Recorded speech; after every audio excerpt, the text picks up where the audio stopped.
Okay, I'm not gonna change it then. Thank you. You're welcome. Just imagine like Jacob's like, oh man, Cornelia, and you just failed that third death save, and you're like, Yippee! Hi, friends. I'm so happy that my character has an exhaustion point. Oh, I'm so happy mine does too. wait, hold on, guys. I have news. I have something to help with this. Yeah. We'll see how things Yeah. Okay. go. I'm waiting. Alright. I'm waiting. How y'all doing? Good. How are you? Not so I'm bad. still studying. Tired. Yeah. Where's Zab? Zap will be feeling- here. He won't have much of a speaking role, but he will be here. He is feeling a little ill, but he's still going to be present to Aw. help make decisions. Oh, poor Zab. It's okay. The stress gets to us all. It actually makes us sick. Oh. I mean, hey, Allie's sick. You know, we should just cancel. You know, guys, don't Yeah, worry. we're- All right. Yeah, there's 5 of us here, and we should just quit. You know. Yeah, we should just quit while we're ahead. Yeah, we Mhm. guys, Quit. this was a good last session. If but we don't play Guys- D&D today, I'm pretty sure Nim actually has a heart attack. Because Yeah, I that'll be would have 2 heart weeks attack. Always without tweaking, D&D. dude. It's snowing. God, I wish it snowed more here. I swear I could itch my head and get more fucking dandruff on the What ground in with snow. All right, Dion. That's a really thank lovely you. picture. I didn't need it painted though. Thank you for that. You're welcome. I'm I so know glad I'm that dying Chad this got to session. hear that. No problem. So wait, I'm sorry, I didn't pay attention. Is Zap coming and he's not speaking, or is he just not coming at all? I don't think he's gonna Her- He's her speak name coming, He'll- and He'll he's be not gonna he'll be speak here. much. Do not know if he'll be here soon. I let him know at 7 earlier, but he also seemed preoccupied with It's other in things as 3 well. minutes. I'm not planning on starting anytime soon. Well, I am starting soon. Actually, that's a lie. I'm going to be starting as soon as I feel confident in which they may show up.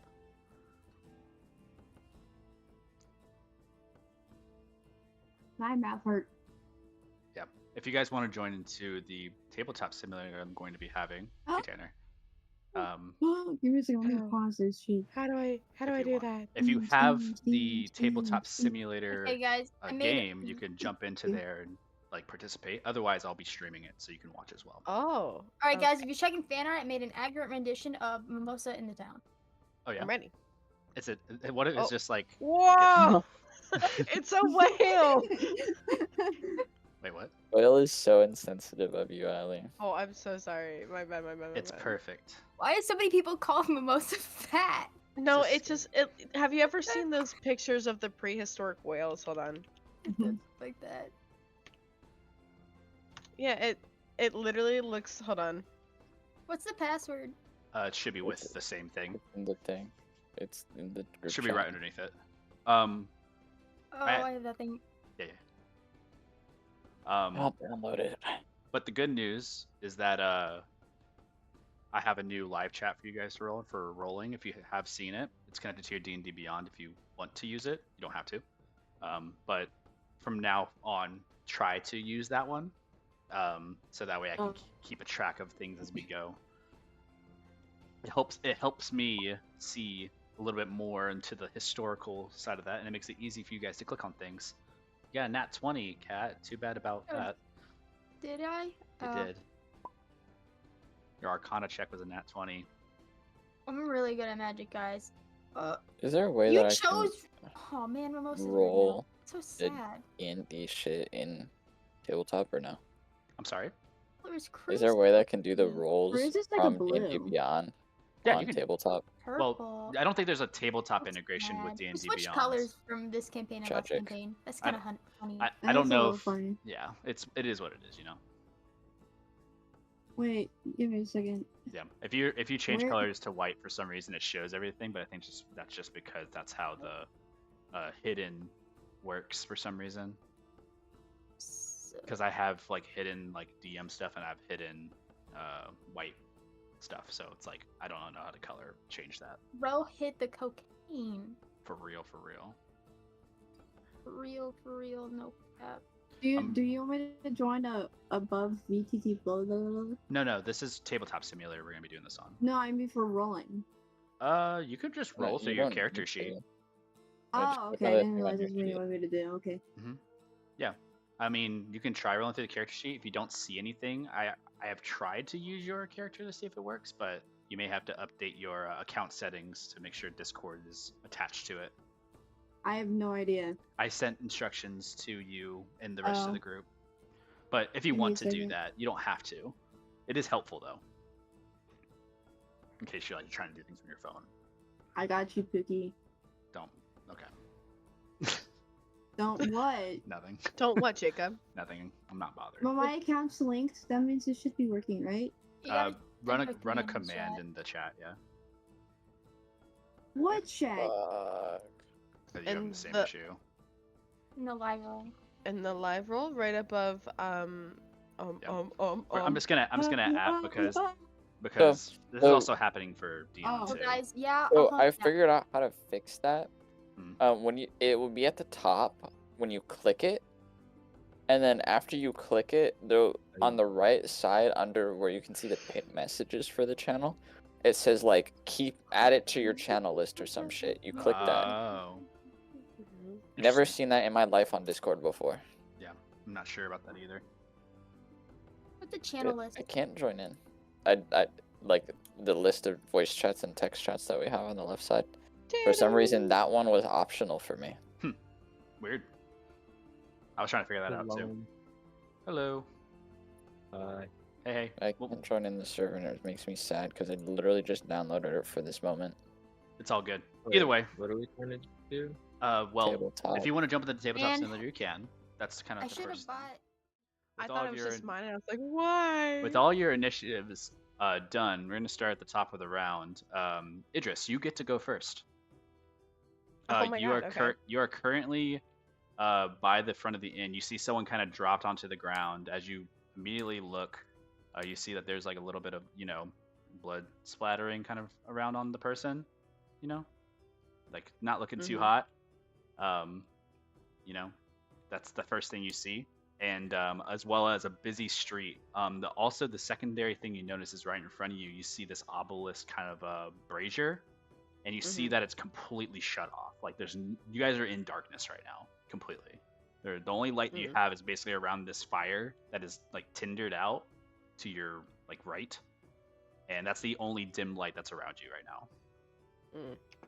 But you do see immediately like there is this brazier that is off.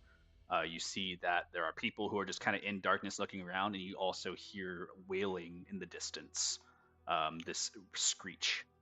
Immediately in front of you, you can see Father Cruz and Velu who are rushing back as well toward the same direction, and you have Ymir and Cornelia next to you. You are in initiative. What direction is the scream coming from? It's coming from your right, so further into the town. It is busy and okay. crowded.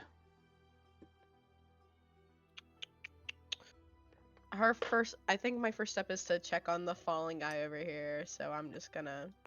Yep, you move on over. Sure enough, you take a check. Go ahead and make a medicine check. This is gonna be your action. Perfect. Oh, bad.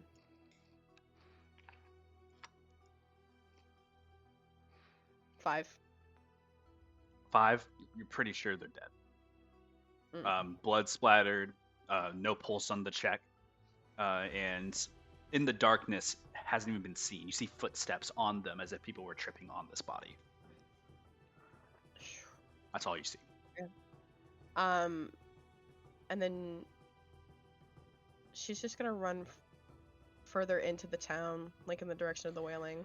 20, 25, you can get to here with 25 movement speed, 30 to here. Do you want? Perfect.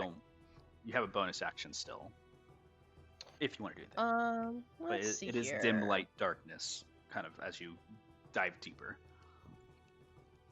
Well, that's why I have dark vision here. Mm-hmm. I'll go ahead and cast Bardic Inspiration, and I'll do that for Ymir. Ymir, you feel something from the dark illuminate as from Idris's new lyre, right? If you're using it, you hear the strum of melody very similar to what you heard over the distant range of the desert below, and you have inspiration. But with that, Okay. after Idris, your turn ends. It is initiative 20. Potato. select one creature on this board. Wow.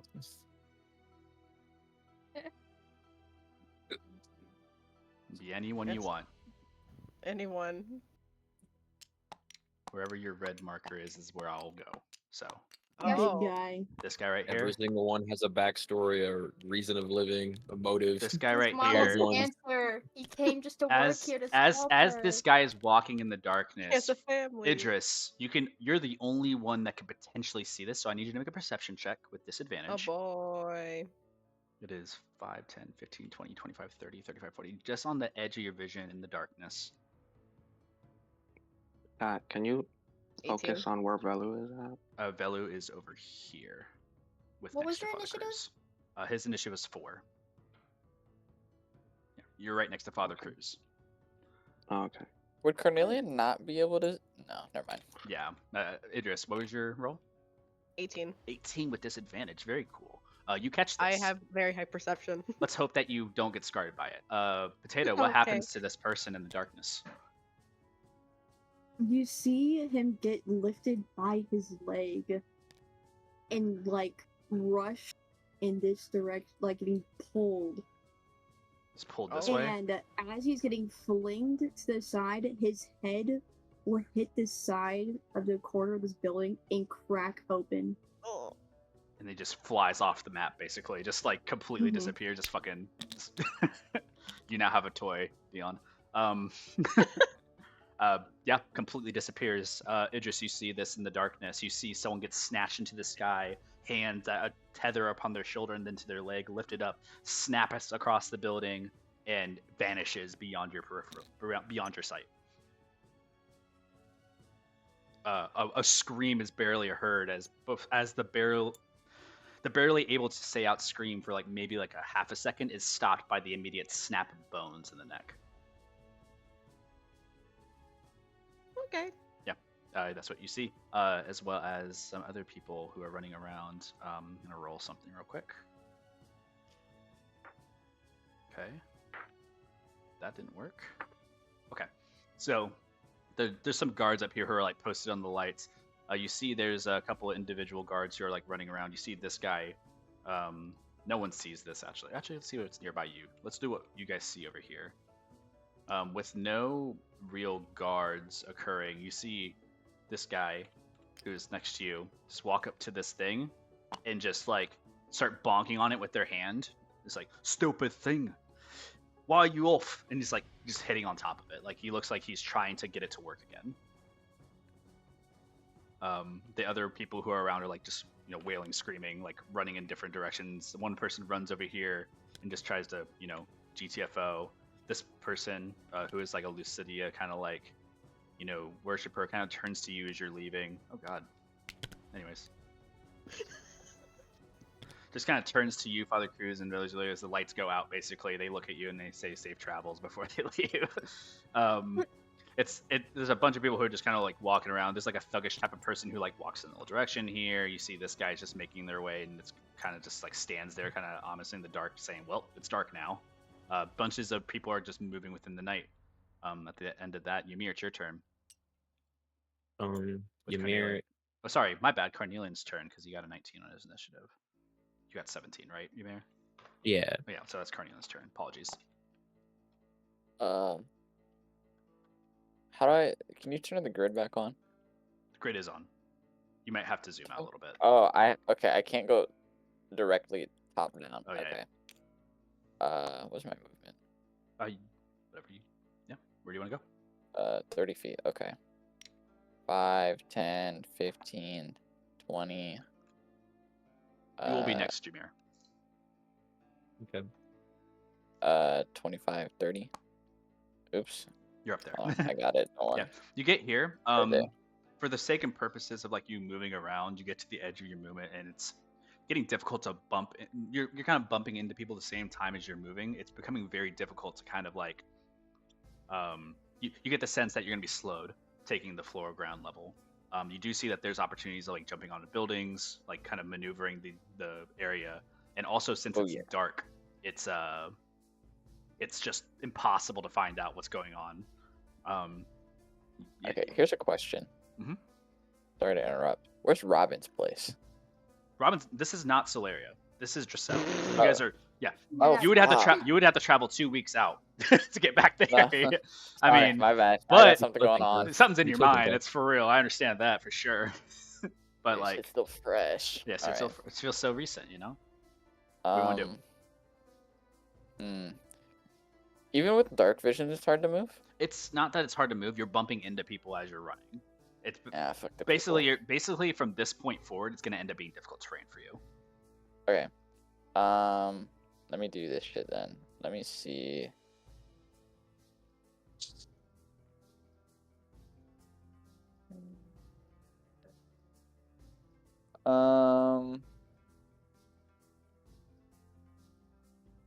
Correct me if I'm wrong. Am I able to manifest echo and teleport in the same turn? They're both bonus actions.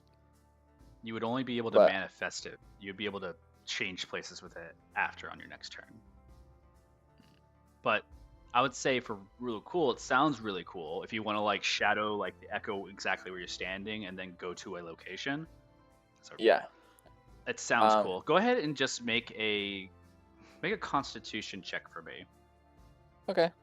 I'll say Save or just check? just not a save, just a check. I want to see if you're able to kind of like squeeze this in as like a 14. useful thing. Unfortunately, you can't really do that right now. You can summon your echo to a location, but then you can teleport there the next round. So I have difficult. So I'm in difficult terrain. so Not it's a yet. half As soon as you movement start right now. getting deeper into like the town, it's gonna be more difficult to push Okay. forward. Okay, so I want to move 5. You already moved your 30. Or I'm dashing. Okay, you're dashing. Okay, cool. Okay, 5, 10, 15, 20, 25, 30. You get to your dash. And then bonus action, I want to summon my echo on top of this building. All right, I don't know how to do it. got it. Right here. Your echo comes and appears on top of the building right here. Your echo kind of looks back down at you from the top of the building in the darkness. Okay. Yeah, that's it for me. That's all for you. Next on the initiative is Ymir. Ymir, again, same thing that Idris has seen out in the front. You see like a dark brazier. You see different like elements just around.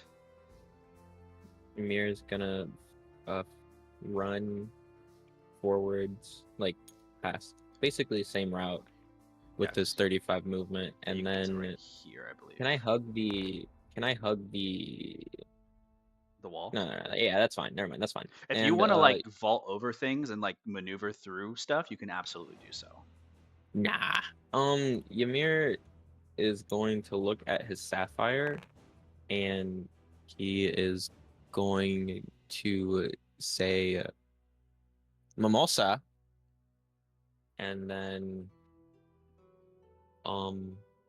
I'd like to distance spell and cast light on mimosa. Ooh, interesting. As you kind of like focus on the target of Mimosa and you cast light, your distance spell reaches a point where let me see how far you went. With distance spell, what's the range of your light now? 30 feet. Let's see the count. 10, 15, 20, 25, 30. It extends a beyond the range of light for your distance spell. However, you do get to see the amalgamation of like some horrendous vision that goes through your sapphire. What was a blue crested sapphire with this like star like burst interior. Now it's filled with like an Icarus black and a handprint that slaps on the front of your sapphire, like trying to grab you and is prevented from grabbing you as you're looking at it. And you see it like scratches the front of your sapphire and just disappears in that moment. Okay, so does that burn my sorcery point? It will, or yes. no? Since you Okay. declared you're using it, yes. But you can. That's fine. You do have your Ymir fly. flies. Yeah. Yeah, Ymir starts flying. Where do you want to go? It's 60 feet. I'd like to fly towards this pyre. with this pyre over here that my hand is hovering over. Absolutely. Let me see if I can get you like to move a little bit. I hover you up a little bit to do the distance, and we'll see if we can get you over there. Oh, too far away. Come back. Doing the stuff here is just me trial and erroring, so keep that in mind. So you get about right here to this brazier. You also see it's dimly lit. It's you still have a roughly like you still have 10 feet of movement left after this, I'll say. Could I possibly change my direction and go here? Yeah. Instead? Yeah, you if can go I have there. that much? Okay, I'd rather be there then. Okay. Yeah, you can get to right here. Do you want to be in the air or do you want to land? No, I'd like to land on the building. That's fine. Are you sure? Okay. Yeah, you land. You get unlocked now. There you go. Yeah, you land on the building. You safe landing. You see Carnion's echo behind you, and you are standing on here. Go ahead and make another perception check. This is a free thing since you're in the new area. Okay.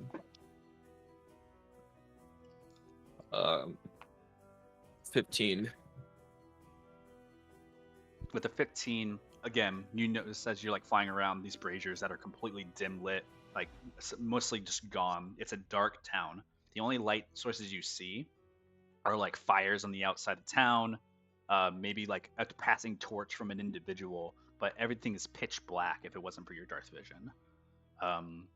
Everybody's kind of walking around confused. Some people are actually terrified. You can hear from the marketplace to your left. You hear like someone like kind of screaming and wailing of like terror as they've seen something like horrible pass their eyes. There's starting to ensue like a terror in the town. Can I say something? Yeah, you can say whatever you want. What's the name of this town? Giselle.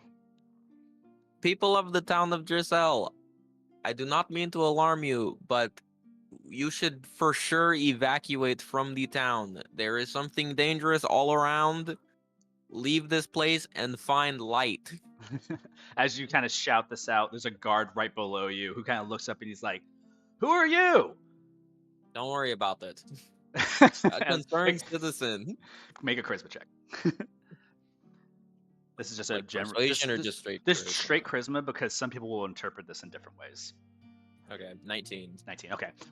Your best understanding of interpreting it was made clear, and people will start to act accordingly to your best ability of how you described on the round that they're able to move. You see that some people nod, some people just immediately start booking it. Like they've already taken what you said, noted, and walked. Some people are just like plainly walking, though. You see that some people aren't making it as like an issue that they should. But you get your message across. Is there anything else? That's all I can do. I think you're right. That is all you can do. By the way, where's Bongo? I don't know because I left the realm. Mm-hmm. So do you think he's just around? I think he'd be around. I'll allow you to be where. I'll allow you for him to be wherever you wish. I feel like Bongo would be chilling at this wooden tower thing that's going on over here, trying to figure out what's going on over there. All right, I'm gonna put this guy around here on this guy. Maybe, you know what I'll do? No, like this wooden tower where my hand's at. I don't know where your hand's at. I'm trying to look for it. Oh, that White wooden hand. tower. Yes, he's yeah. He can be on top of it. Just full chill. Oh. Just chill guy. Yeah, he's just up the top, just hanging out. With that being said, that's the end of your turn. At the end of Ymir's turn, it is theoretically Mimosa's turn. Mimosa, I need you to make a wisdom saving throw disadvantage. Okay.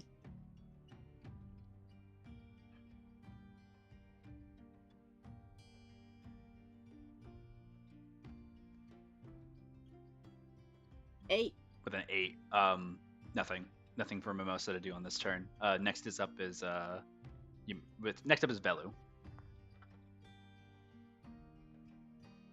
Velu's gonna look at Father Cruz. Yeah, you're both standing next to each other. And he's gonna ask. You both what also the fuck did. is going on? Yeah, you both also did see like, the 3 of your troop that were remaining from the inn bolt off.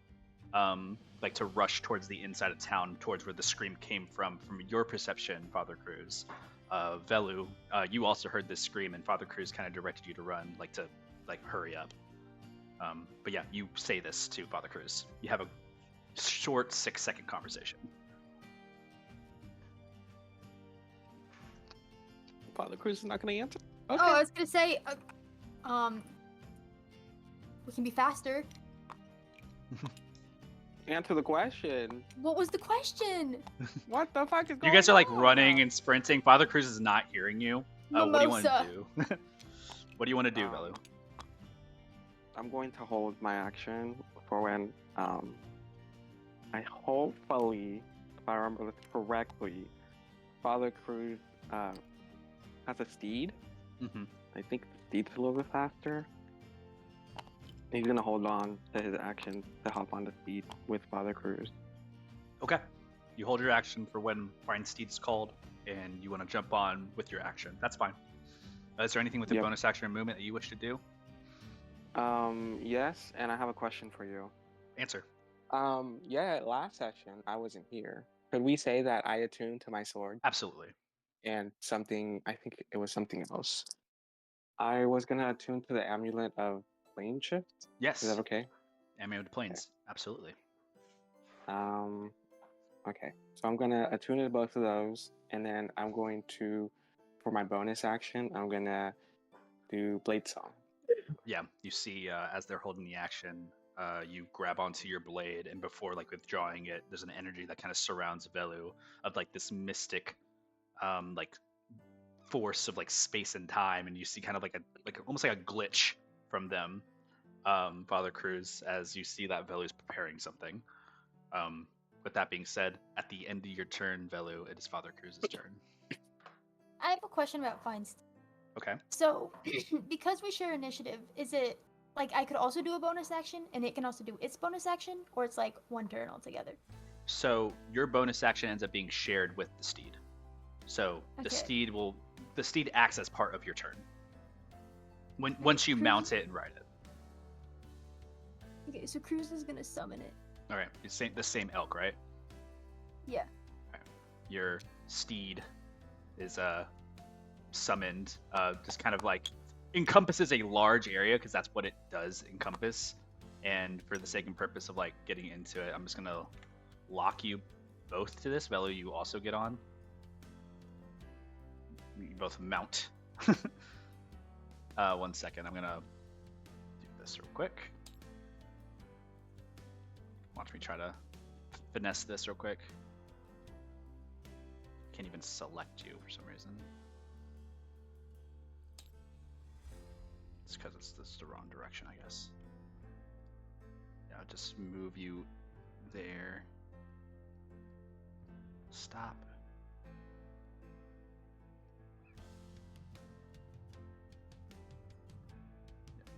We'll say for that purpose, Velu, you're kind of on the backside, and Father Cruz, I might have put you in too deep.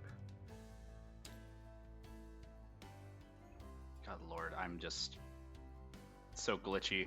There's too many things. There you go. Maybe Elk is riding me. Maybe. Just move you up. There you go. And then we chain you guys together. There. Now you're both chained to it, and now you move as one. Where do you guys wish to go? Okay, I'd like to go deeper into the town. It has 60 feet. Yep. So moves through people. It's gonna bash through basically anybody it gets through, unless you deem otherwise. So as you kind of rush through 5, 10, 15, 20, it does get slowed by ramming through some of these people. I'll say your speed is slowed by 20 feet, and you get to about right here. Actually, I'll let you get right here because that makes Can sense. Cruz see Ymir or? You see Carnelian's Echo, Ymir. You see Idris. You passed by Idris. You passed by everybody Okay. actually. I want to use Phase Step. Okay. I can teleport up to 60 feet. Mm-hmm. What building tops can I see? There's a lot of building tops you can see. If you just want to get to the top of like the highest building, it would be like the inn you're just at. As far as like the distance wise, you can probably get to like over here in I this get area. right over here. Yeah, you can just. I'll say you And just take then- the elk with you and Velu with you, because. Well, you yeah, know, it's action, not even mine. Yeah, it's just goes. You just end up here. And then I on don't know top if of it's the an action building. or not, but could I just take out my moon sword? Yeah, I mean bonus hold it? action. It would be a bonus action to draw out your sword.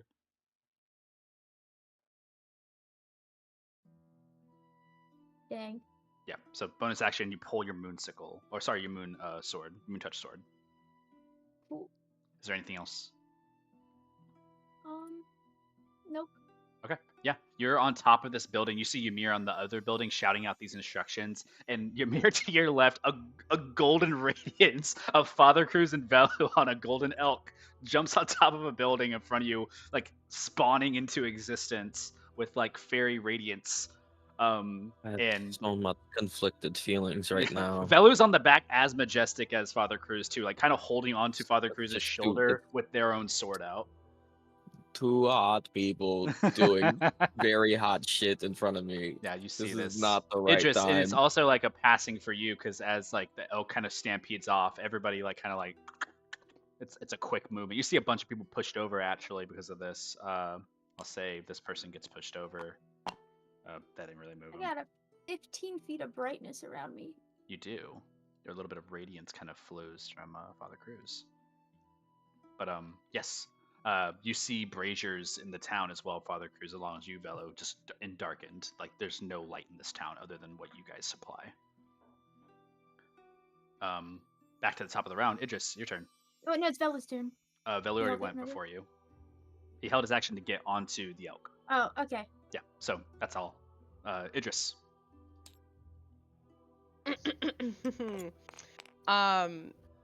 Idris is gonna run forward about, I want to say 25 feet. And then she's going to pull out her lyre. Right. And she's gonna fly towards where Ymir is. You fly up as the interaction of you playing your lyre grants a soft sound that you haven't yet to practice too much. It creates like this levitation with a floaty, airy tune, and a song kind of like appears and travels you to the distance. Are you going to remain in the air? Yes. Okay. You're concentrating on fly, correct? Yes. Okay. So keep that in mind for yourself. You are in the air above Ymir as you float for a moment. You do have some more movement after this. 5, 10, 15, 20, 25, 30, 35, 40, 45. You have 15 feet of movement. If you do want to go anywhere else. Now she'll stay right there. And while she's in midair, as she's like playing her lyre, she's gonna look at Ymir and she's gonna go, we have to get more people out of here. Yeah, no, I was sort of working on. Wow, why are you all coming There's like out a of here like glow of super like. majestic? There's like an elemental glow too about this, Ymir. You see like kind of the wind underneath him picking up. You see like kind of like a flicker of like a little bright like flame for one moment. Sand surrounding them and like the water kind of like of the like things around. They have an elemental force around them. You're more elemental than I am. It's super They cool. are the avatar right now. That's very flattering, but we need to figure out where who Oh is, yeah, and yeah. we need to focus. She's gonna kind of look around for the can she see the guard on that taller tower over Yeah, here? there's people with like crossbows and guns at the top towers, kind of like doing lookouts. Like you see that they're kind of pointing in a direction. Like they haven't found anything yet, but they do notice there is like something going on. She's going to wave the nearest one down. Yeah, make a I guess persuasion check to like get attention from somebody in the tower. There's also one right below you, which you could just talk That's to. a nat 20, baby. That's a nat 20. There's a No. guard in the tower. They immediately like I don't know how to do like double clicks in this freaking game. There used to be a pointer system I could use, but apparently I don't have it anymore. But either way, right here in the tower, the one to the rightmost area, they look at you and it's like, yes, you, adventurer. She's gonna call up Is there any way you can put more lights out? All of your beacons are out, and you need light here. There All needs of to our- be more people. That's the problem. They just went out. We don't know what happened. We're sending people now, but it may take it some time. Be careful up there. And they're like aiming out their crossbows. Like, what is it? Don't shoot it. It's just afraid. They just like look at you with that persuasion kind of ending as they like pay attention to you. It's like, we'll do what we can to protect our city, and that's all they say. Mm. And as yeah, she'll cast Bardic Inspiration on Father Cruz. Father Cruz, in the distance, a lyre plays a tune that you're familiar with, and you are inspired. Radio. As that occurs, end of Idris's turn. Tato, which one goes next?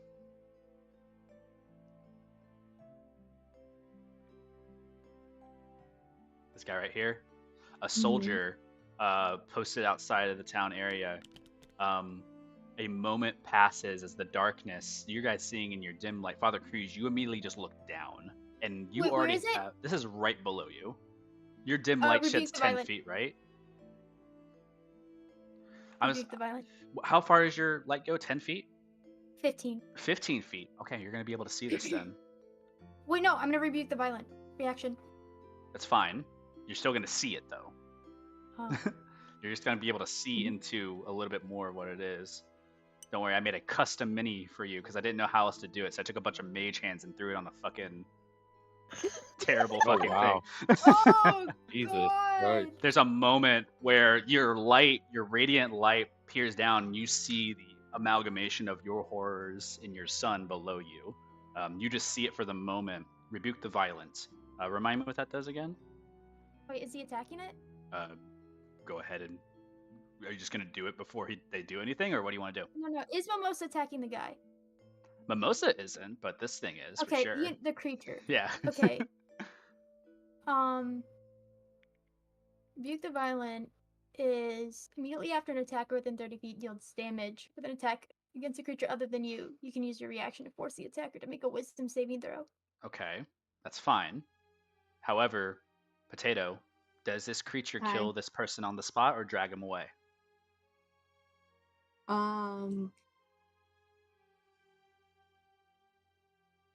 Knowing that there is light within your immediate range. Knowing that there's light, I think it would scurry away, maybe dragging the person with him. Yeah. You see this person starting to get dragged, Father Cruz. I will allow you to use your Rebuke the Violent to free him from the grapple, if that's okay. Okay. Because there won't be damage done until Mimosa's basically out of that light. Well, the creature is out of that light. You see the person basically like dragged, and like the tree that's over here like stops them. They're prone on the ground. The Narander just vanishes back into the darkness. You do not see it as one person is saved. You see a person on the ground, like sweat, panic. Their axe dropped on the ground. They were just fully like pulled away. And Velu, this is the first time you have seen this creature. Every other time, it's always been just Mimosa returning or anything like that. This is the first time you're seeing the horrible amalgamation of this creature. Father, what in the actual fuck is that? It's Mimosa's curse. Velu, I would love for you to make a history check for me. Yay! And as that's happening, Carnelian, you are coming up. And then followed by Ymir. Hooray. Fuck. My D&D Beyond.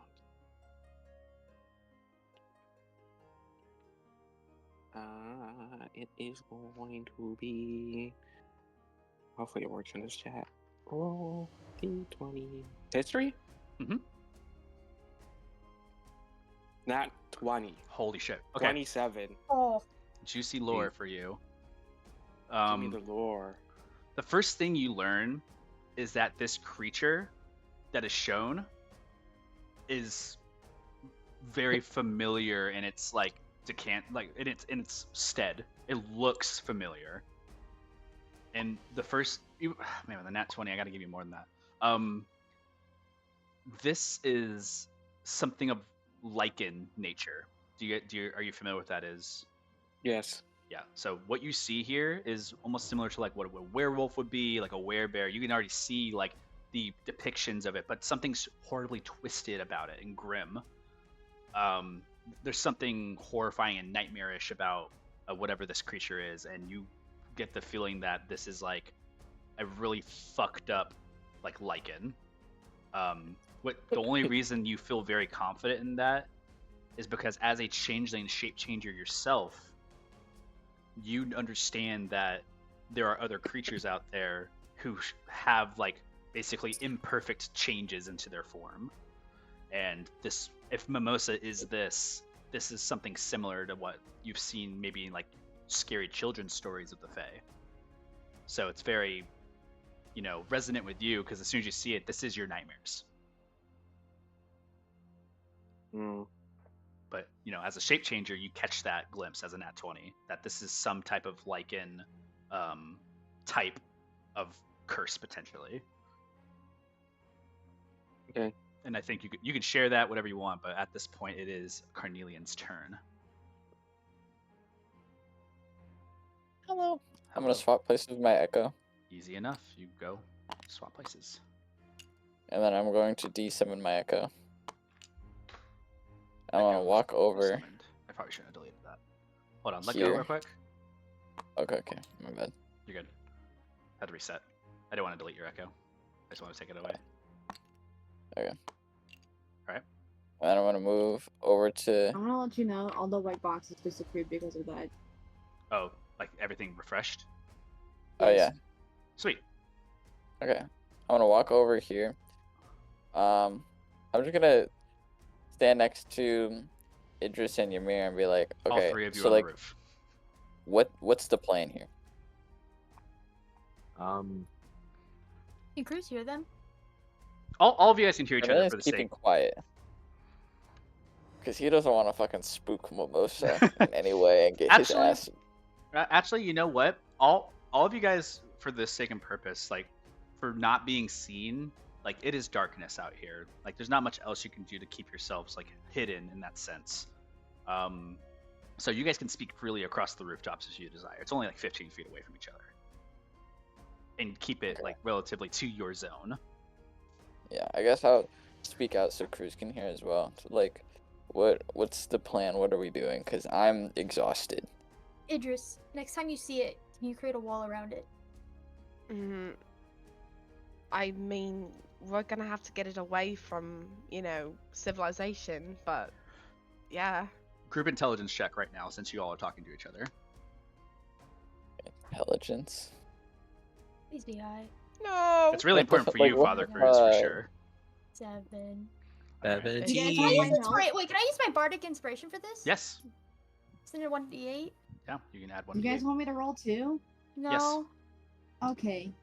This is Okay, kind I of got Okay. Mimosa. You get, 13. ironically enough, I'm a Mimosa, eight. you get to help with this in some way. Oh, really? Oh, Let's in a go. way, you're still in initiative, You said intelligence? and you're also hearing everything. What's up? You said intelligence? Yes, I You mean, also Cruz choose is not to. actively glowing right now. for real. Yeah, he's on a glow stick at the moment. So that's a nat 20. Woo! All right. Wow. Mimosa and Father Cruz have this shared history, so I'll say for your nat 20, you can make someone automatically succeed, and I would imagine Father Cruz would be your choice in that, but it's up to you. Yes. The Poppy efforts of memory pop back into your head, Father Cruz. You cannot stop like Mimosa's like curse without light. Like it's gonna be impossible. Even you guys like trap it and cage it in some way, unless you have a light source and it's like into the light source, you won't be able to do anything. You need to light up this town because everything that's showing like as the town goes, people are gonna suffer. You will reveal Mimosa and they'll have to be nearby because they always are. For the rest of you as well, kind of like unanimously, as you guys start looking at the town, how dark and grim it is, the different braziers that are out, they were lit before when you guys came into the town. Like everything was bright and things were fine. So if you guys can figure out a way to turn those braziers on, you probably prevent less casualties. This is just your group Billy- intelligence. Billy, you have magic missile, correct? Yes. Could you use that on the braziers? Sure. Wait, why do we need magic missile on the razors? Right. What don't- isn't it? However you wish to do it. They're not flame. They're forced. Do we just need to light them with a flame? I have a lot of fire. You guys look I at the don't. braziers. They're actually I not have a lot of they're fire. actually not filled with a magical flame or anything like that. You actually see there's a gem, like this big like crystalline like quartz, and they're just black. Like they are just like pitch black and turned off. Could Out Cruz of character, do a what check- is a brazier? It's something that holds a fire. Could like Cruz a- do a like a check to see if lantern? magic missile would work? Because if it's a crystal, like, and a magic missile is just like, isn't it light or something? Magic missile Like, is doesn't it a pet? necessarily have light, like as ingrained into it, and also interacting with an object might be more of what you need to do. But maybe hitting it hard enough might make it work again. That's also just a valid way of thinking about it. Why isn't it works for vending And then- machines? Can I move to like here? Yeah. Okay. You see two Oh, people on the there's top right of that. You see there's like a turtle and a kind of a smaller dragonborn who are like arguing over like their build site, and you just kind of overhear like conversation of like, God damn it, how are we supposed to get this thing done? No lights are on. And it's like you just pass by them. Cornelius is gonna ignore him. I'm assuming I don't have any more movement really. 5, 10, 15, 20, 20, 30. Yeah, you're at 30 feet right now. Okay, I'll use Use your my bo- action to get to the brazier. Okay, action dash. Make an acrobatics or athletics check for me to just pop Oh, up, boy. pop up the side of it. This is to determine if you get to Um, use all your movement or half your movement. Okay. 10. 10. You use half your movement to get up, like just to get up, and you can only get like to about. You can get to the brazier, and that's basically all you can do. Yeah, that's fine. You're close enough to where the half movement didn't matter, but I would have allowed you basically maneuverability. But you just literally get to the front of it. Yeah. I'll put my echo down by this other brazier, like the second closest one towards me. You need I'll a put my bonus action echo for there. that, right? Yeah, You but I already used haven't your- used my bonus action. You use your bonus action to swap places in the beginning of the round. You're right. So All right. yeah, you're kind of like there for the moment in the darkness, and you're looking at this crystal, and the crystal is just it has an energy in it. It just looks like it needs to be turned on. Okay. Yeah. So with that being said, after I can't bonus action. No, your bonus action's Or already used. You can action surge. fuck it. I'll action. Action No, I don't surge. have it. Oh yeah, 'Cause you you took used it it away in from me the during yeah the you used training. it in the training. That's right. Yeah, that's it. You stuck there. You're exhausted, Carnelian. Like the moment you get up there, you're out of breath already. Your legs are sore. Like you're hurt. Like there's parts of you that are still just winded, and without like resting, you feel that point of exhaustion really hitting you at this point. Or okay, hear me out. What if I used feline agility to do all that movement instead of using my action? Because it doubles my movement and it's basically my dash. I would say you would have to do that beforehand, but Okay, maybe that's next fine. time. All right, I'm done with my turn then. It's all good. All good plays.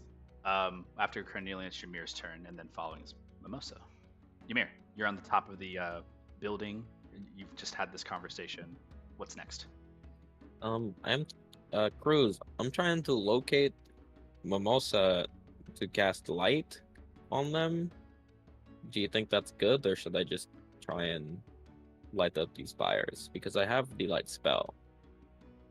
With Ymir saying this, could Cruz know if Divine Sense would let him locate Mimosa? Divine Sense won't let you locate Mimosa, but casting light on Mimosa also it wouldn't stop them. It would just probably make them run away. You shouldn't cast light on Mimosa, Ymir. It'd just make him angrier. Okay. But it would weaken Mimosa. That is something that you can share as well. It would weaken him, but it also would make him like wild. We should just try to keep him calm for now. All right. Good Ymir question. is gonna look towards the pyre.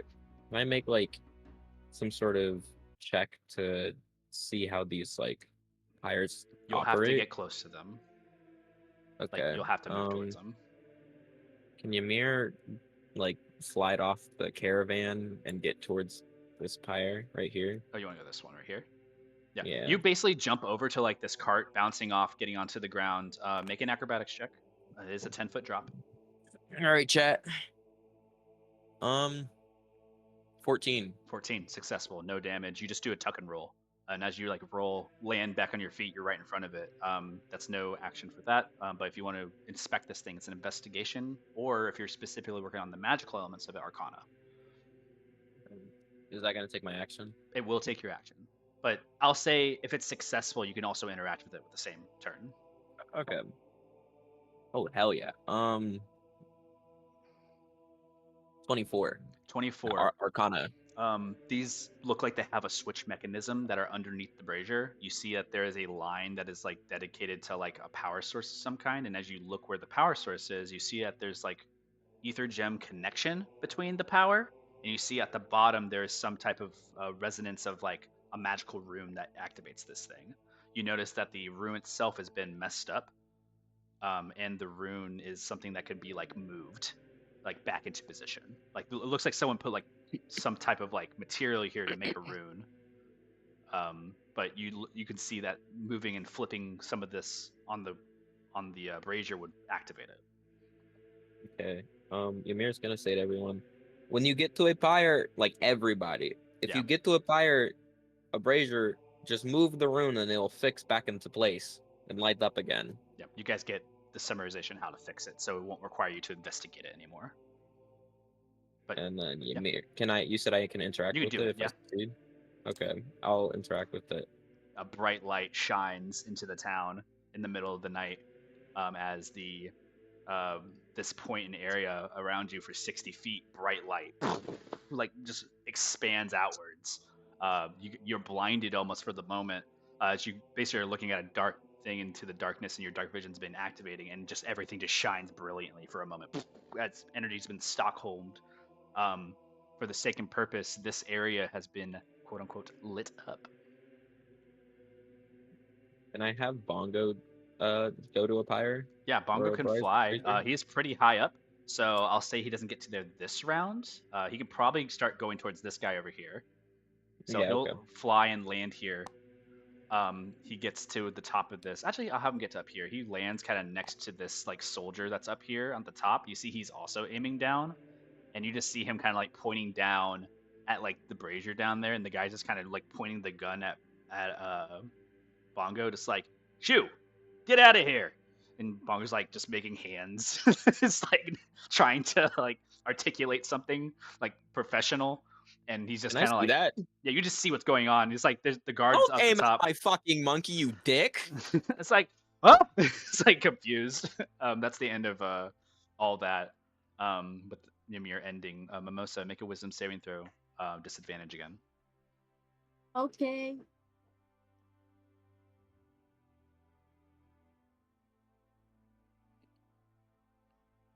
Ten. Nothing for you to do. Moving on. Velu. You're on the back of the stag. Give me a second. No worries. Velu's gonna hop down from the steed Mm-hmm. and then go to the what the fuck is it called? The blazer, whatever. The nearest one. Okay.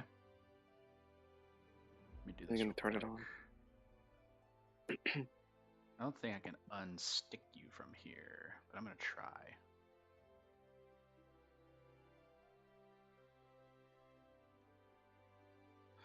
Let me take you. Come on. Okay. It's like pointing at everything but Velu. I hate this. Like, why? Let me select you. Alright, well, I'll have to figure that out in a minute. We'll say that you're down by the brazier right now while I work on this. Go ahead and you're going to use an action to turn it on. Yeah. Okay, use your action to turn it on. Again, bright light shines. Half your movement to get down from the steed and then jumping down to the brazier. I need you to make an acrobatics check too, just to see if you take any damage from the fall.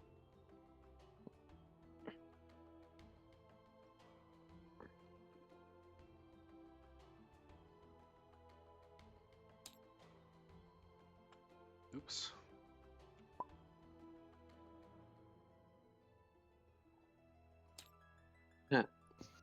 I trying got to- a nat. Just kidding. I got a 6. A 6. You will take 2 bludgeoning damage on the way down. Just as a matter of like going from the rooftop and down. You just take kind of like a soft tumble, but you still manage to get next to the brazier. I'm gonna try to separate you from each other right now. You guys are hinged. Oh, not the dating app. Hee. Oh my gosh. Oh No. my god, guys. Somehow I attached you guys to the thing. Thanks, Hinge.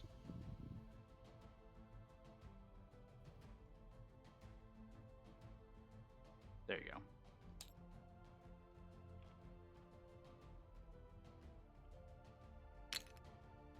Nice.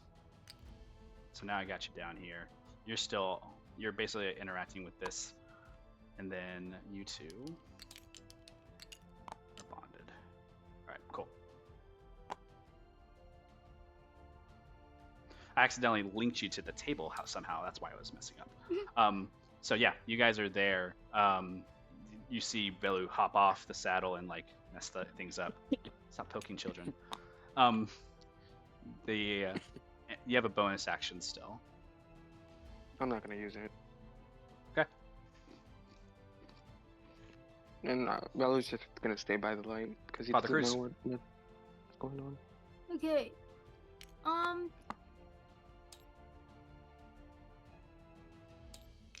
Where's the farthest one? There's one all the way back in the beginning. How far away is that? There's 2 actually. There's one right here, one right here. Each of those are pretty decent distance away from you. But if you want to like use the elk to jump from rooftop to get to it, it's 60 feet. I can say the elk can make it to this guy right here. Alright, sure, that one. Make an athletics check for your elk. That's Should be okay. what is athletics? Strength. Okay.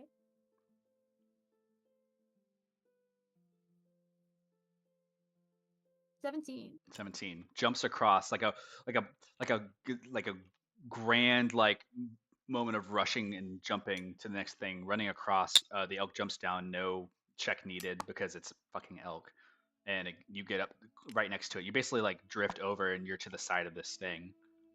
Without having to use your action yet, you can use your action to interact with this object. I will. Alright. I'll turn it on. Same thing. It shines a bright, brilliant light around as the town is starting to get lit back up again. You get the sense, you already know, like, based upon this, there are 4 braziers left from your guys' visual points. How far away is Idris? Idris is flying kind of in the center of town from you, about 30 feet away. He's gonna cast Sanctuary on her. All right, Sanctuary Idris. You'll be concentrating on that. All right. With that, after Father Cruz's turn, Idris, it is your turn. You're flying. Fantastic. She wants to fly. I want to fly to this one over here if we can. Which one? Oh, the one all the way over here? Yes. All right. You take a cardinal direction south. You move to this position. You see a guy who's currently like walking past it, not even paying attention to it. Even after what Ymir has said, you see someone who's like kind of like minding their own, like walking past. Like they're like currently like walking in a direction, just ignoring everything. It's just dark, and they're just like walking around. They can walk it this way. Goodbye. Yeah, they just don't care. Yeah, you are here. Light it up. Yeah. All right, your action lights the brazier.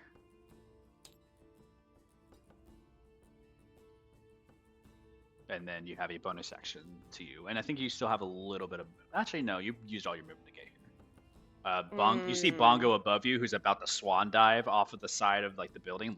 Looks down at you. You just hear from above.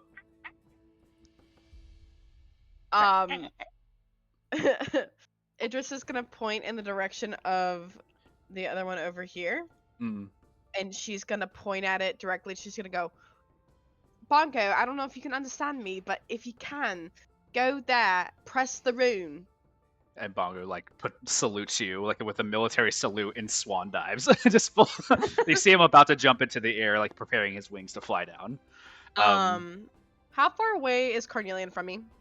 Pretty far. More than 60 feet. Then we'll wait. Okay. With that being said, after your turn, Idris, it is its turn. For this point, Potato, anywhere there is light, you cannot go anymore. You have a range of 60 Can I feet. go right here? Because it's behind a building. Yes, if it's blocked by a building, you absolutely can.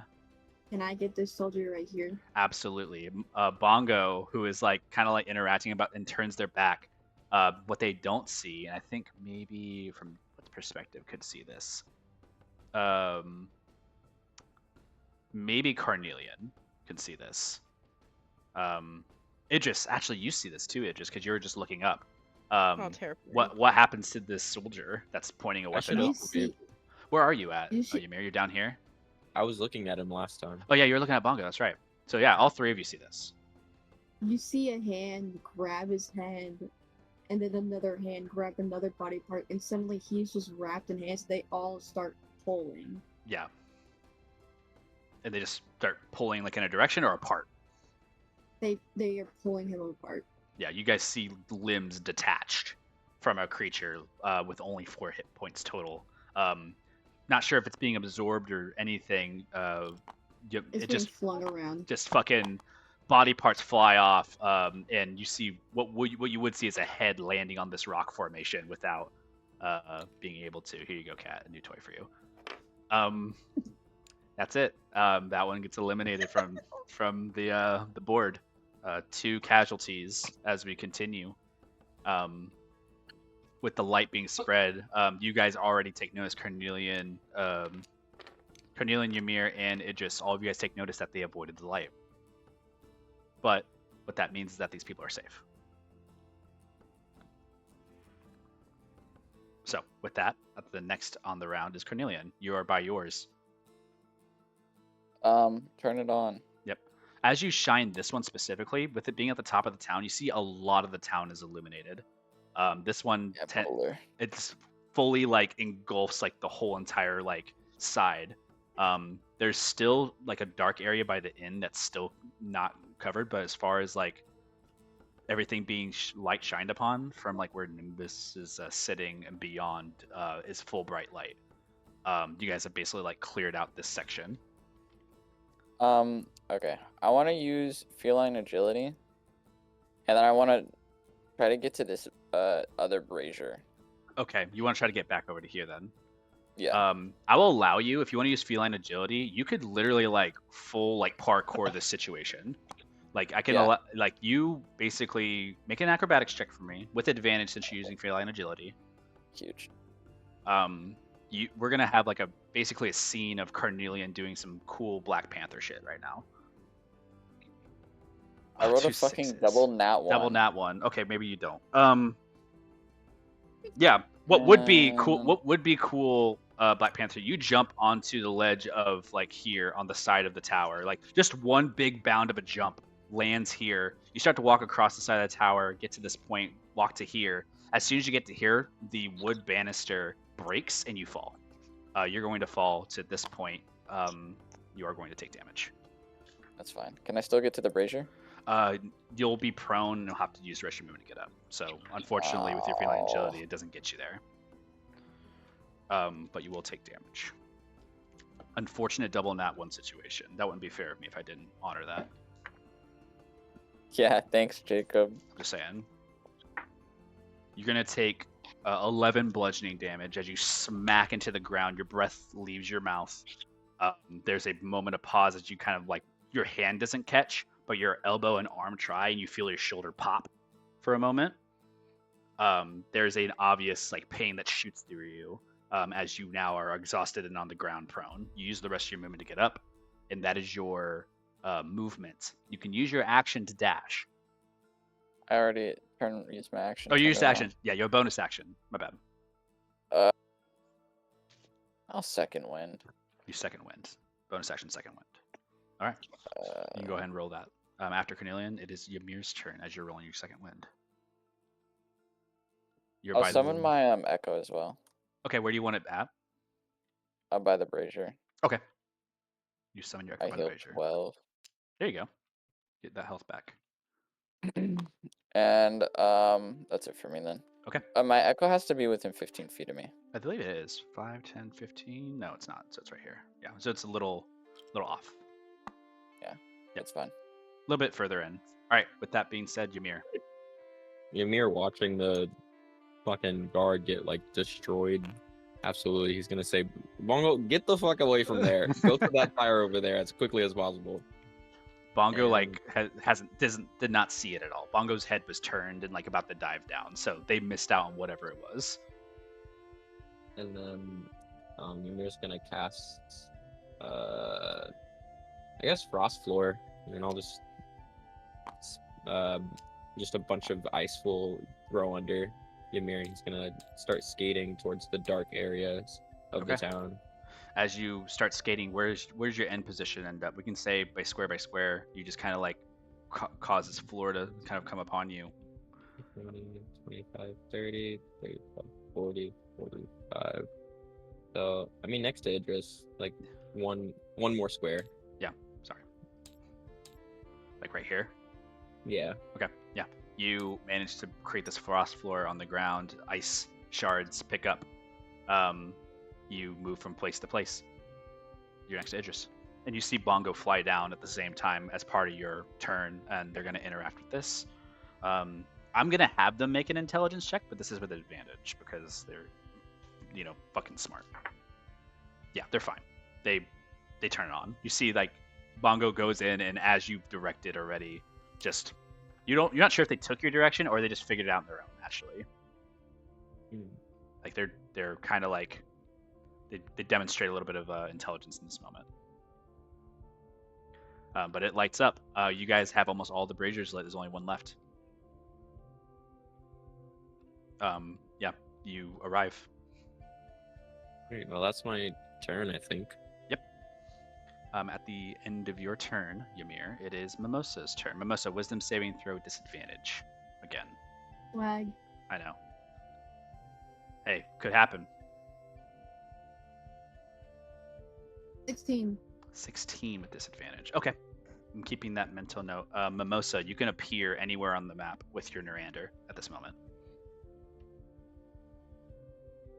And also, Mimosa, this is you like revealing yourself to help your party. But this is like kind of Mimosa taking control of it and like trying to like out yourself. He's gonna be up here, climbing. Oh, on top of this, or where on you the at? building. Oh, on this building. Okay. The Nurander reveals itself in the darkness a little bit. I'll say you're at the top of the building. The Nurander is revealed, and it will try to hide on its next turn if it's possible to do so. But it no longer is snatching people from the dark. It is visual for everybody to see with the braziers lit, especially Carnelian, where you see where you had fallen. If you would have continued your route, it would have been bad. But with that, Melissa, that's all. What you do is you're fighting against whatever this thing is to help your friends. With that being done, Mimosa, Velu, it's your turn. You see, everybody sees the creature at the top of the town. Like the hands are grappling onto the side of like the boards. It's screeching into the air. There's no moon for it to screech at, or otherwise it would.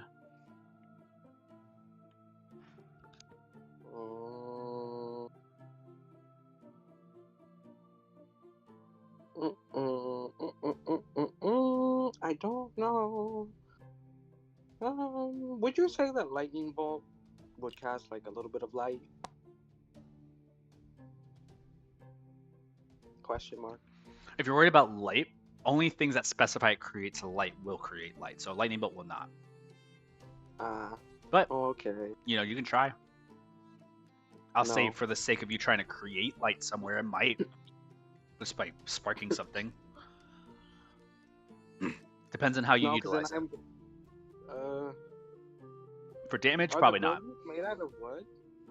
There are some wooden buildings. Yeah, you see, there's a big building right here made out of wood. You see, there's like different debris and things around. If you're trying to like strike something to catch fire, you can definitely try.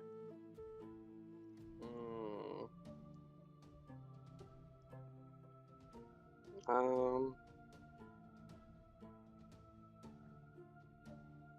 just gonna use my bonus action with the sword and cut myself, Mm-hmm.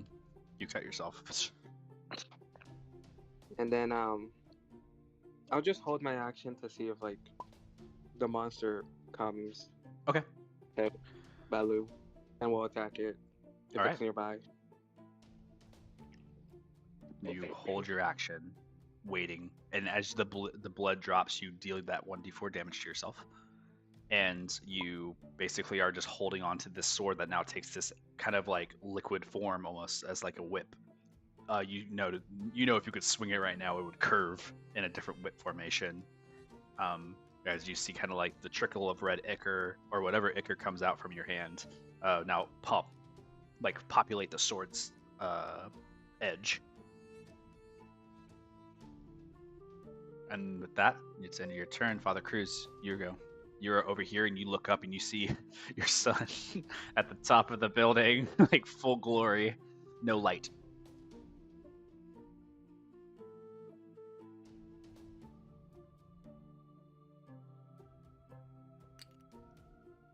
I don't know if you're talking, Kat.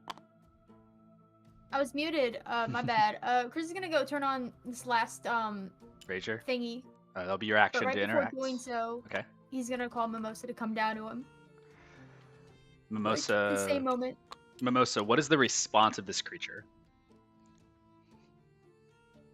He's leaping down. Okay. And then he's gonna turn it on. Give Right. Happy a hug. The light turns on. All the braziers lit. Though the light casts a fear into this Narander, Mimosa, with you in control, you can only do what your father wants. And there's a part of you that, though you don't like this light, what's more enticing is what calls upon you in it.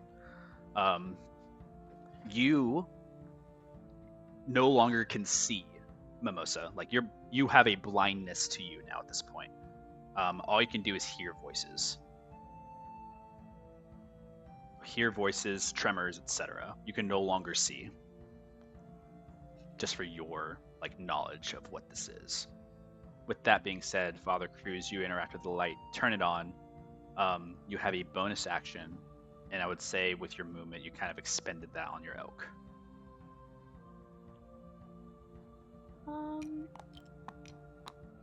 He's gonna bonus action sanctuary himself. You will drop sanctuary on Idris. It's not a concentration. It's just a bonus action to use it. It's the other thing that's the bonus or the concentration is the +2 AC.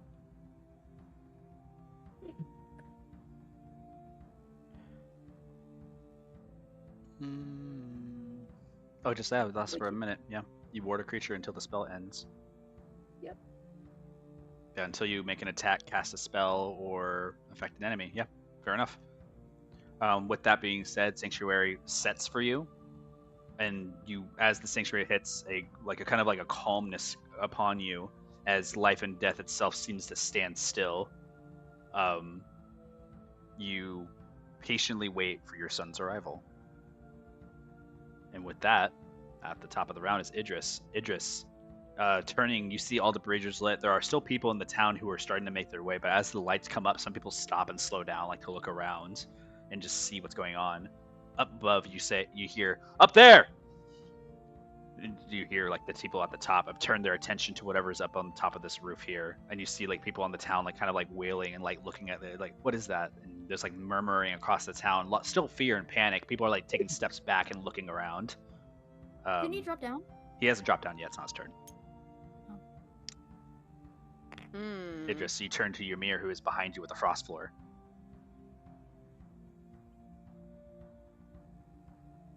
Hi. Like an ice skate's doing 180s or spins. She points up for a moment, where the soldier had basically exploded, and she goes, "I'm gonna have nightmares about that." And then she starts running in the direction of where Mimosa's at. Are you gonna run through the ice that Ymir has made, or are you gonna run around it? Sure, she'll skate on the ice that Ymir has put down. It's half your movement to move through. That's why I'm Yeah, saying. it's not. Don't. Ymir's gonna say as you start to run. You Don't go on the ice. get It's to not here and helpful. start running. You lose Oh, half then your she'll. movement, but Well, you know what? Then she'll hop around the tower. to So hop around it to get to here. Okay, yeah, you can get to right Yep. here. That's with your normal movement. You still have fly, by the way. Oh, perfect. She'll fly Yeah, you fly up towards into the the roof air. again. You fly into Concentration. the air. Yep. You're still focused on that. Nothing's happened yet to stop you. You also have a sanctuary around you, but you're in the air right now at this point. Do you want to use your action to go further, or do you want to? Yeah, we'll use my action to go further, please. You can get to like right here. Yeah, you can get Perfect. to right there. And Carnelian is now within 60 feet. Is that correct? Yes. Perfect. We're gonna do a fun little thing here. I'm just gonna give. Oh, where is it? Oh no. That is your action to get to this position. So if it does require an action, you cannot cast. That's a bonus action. Oh, Thank nice. you. Oh, my brand. Oh yeah, you're bad. I'll cast Mantle of Inspiration for him, and it's just Wow. 8 temporary hit points. You get 8 temporary HP, Carnelian. Huge. Huge. Yep.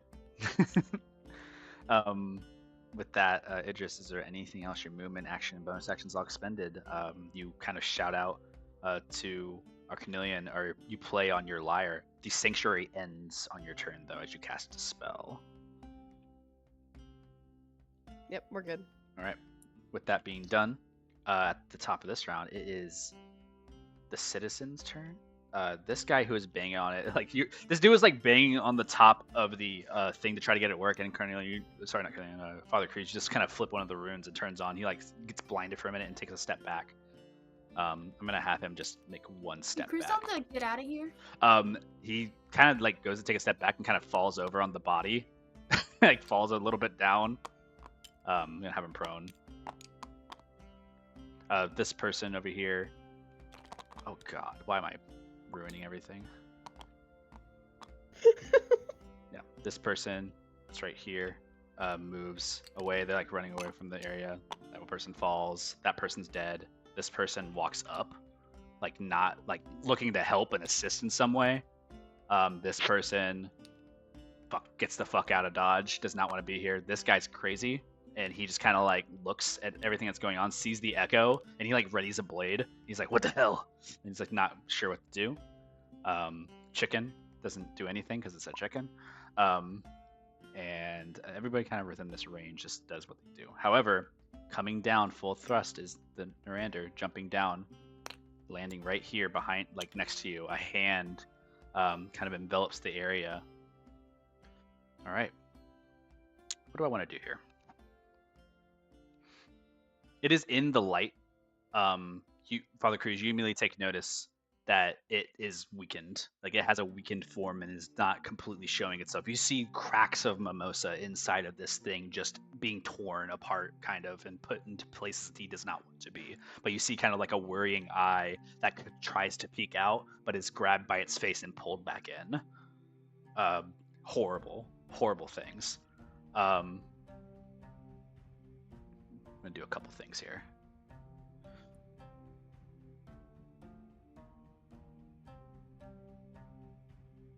It's gonna use its action to destroy this light.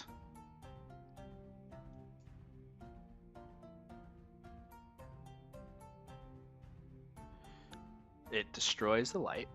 Literally, like this arcane thing just gets like completely decimated and like turns into crumbles around. As that occurs, I'm still glowing though. you are magical darkness in this area.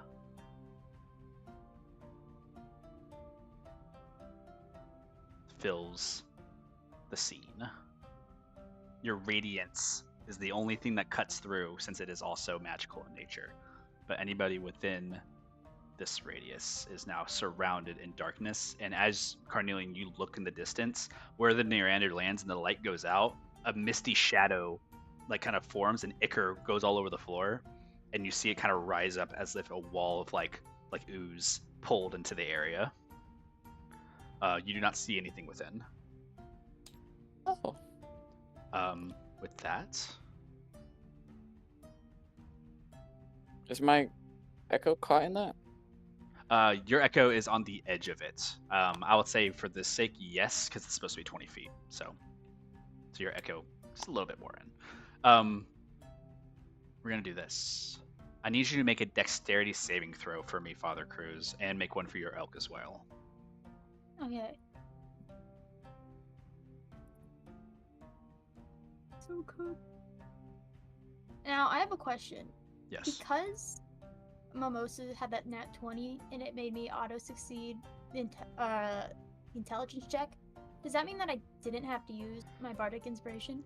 You did not. You can use your bardic inspiration for this. Okay. I'll say that's fair. Fine.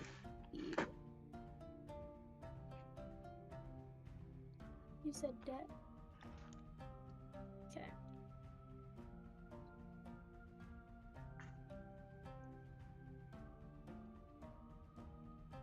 Okay, so I got a 10 for a save, and my pet force also got a 10, but it has the Kirby rules with dex saving. Mm-hmm.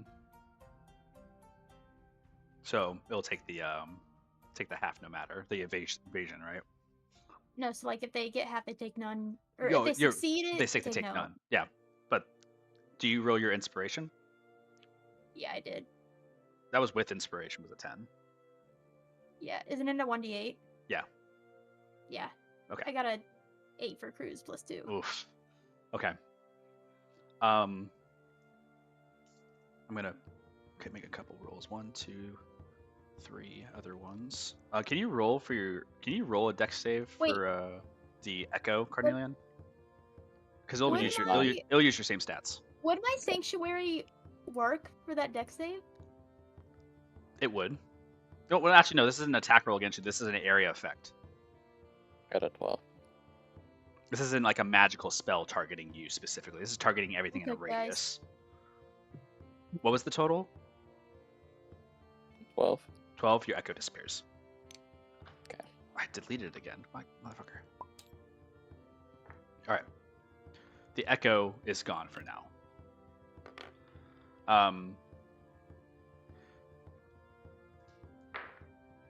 Can you roll 3d6 for me, Mimosa? Say again? Can you roll 3d6 for me? Yes.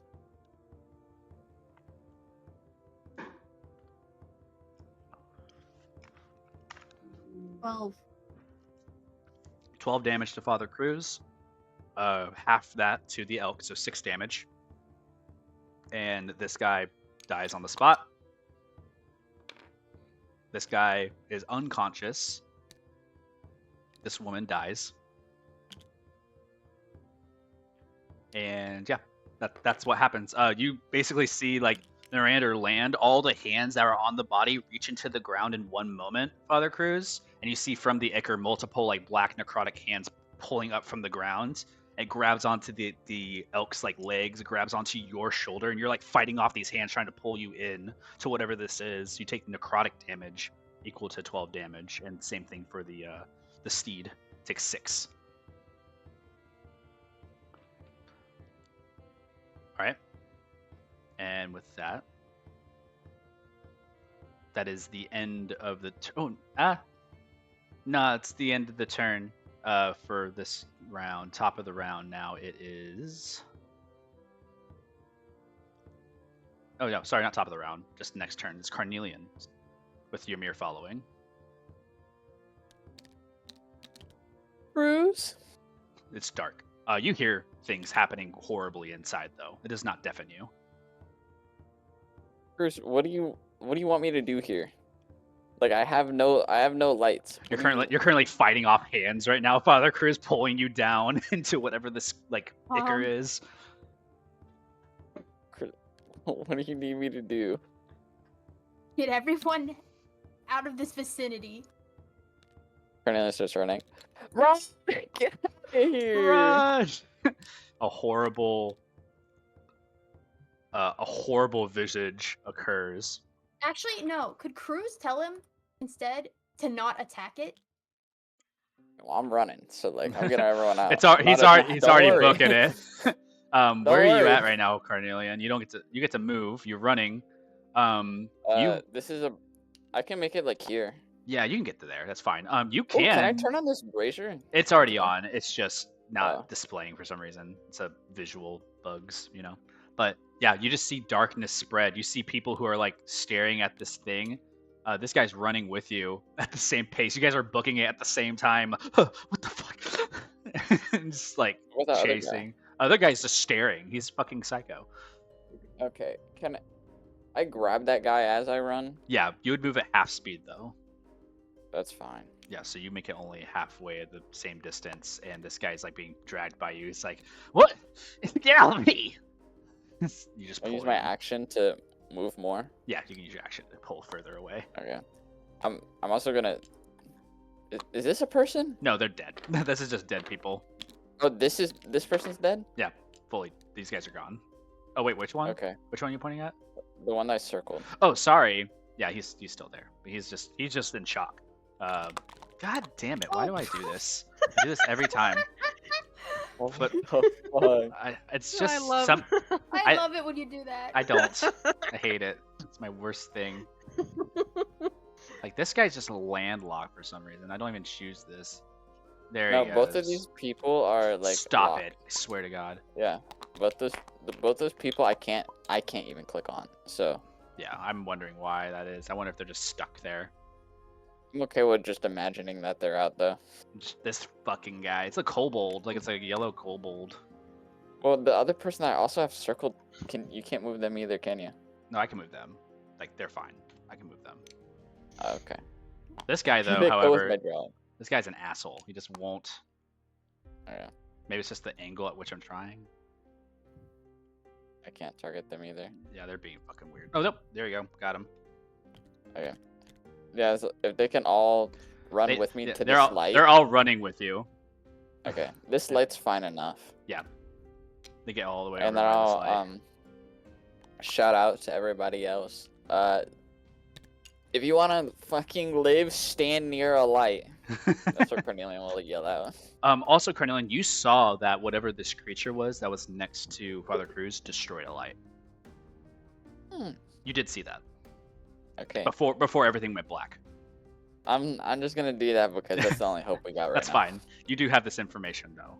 Idris, you also saw that as well as you're on your way back. Oh, great! With that, is that anything else you wish to do with your turn? Bonus action. I like how this person just has pink mist around them now.